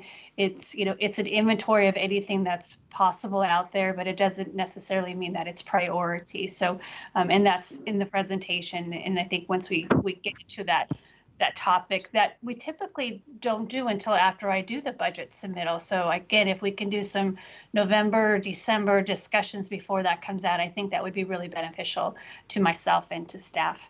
And that's it. We do need to set a goal setting session. We can, maybe the chair and I can work it out and figure out availability, and then schedule that early November. And then there's no meeting on November 3rd, just as a reminder. So our next meeting is going to be on November 10th. Yeah. Thank you, Jill. I do want to thank the board for their input tonight, and as well as the Finance Committee's input. And the superintendent's information was very helpful. And I want to thank the department heads for their work tonight, and Jill and Alex for the presentation. So at this time, ask if the Finance Committee Chair will adjourn his meeting through a roll call vote of his committee.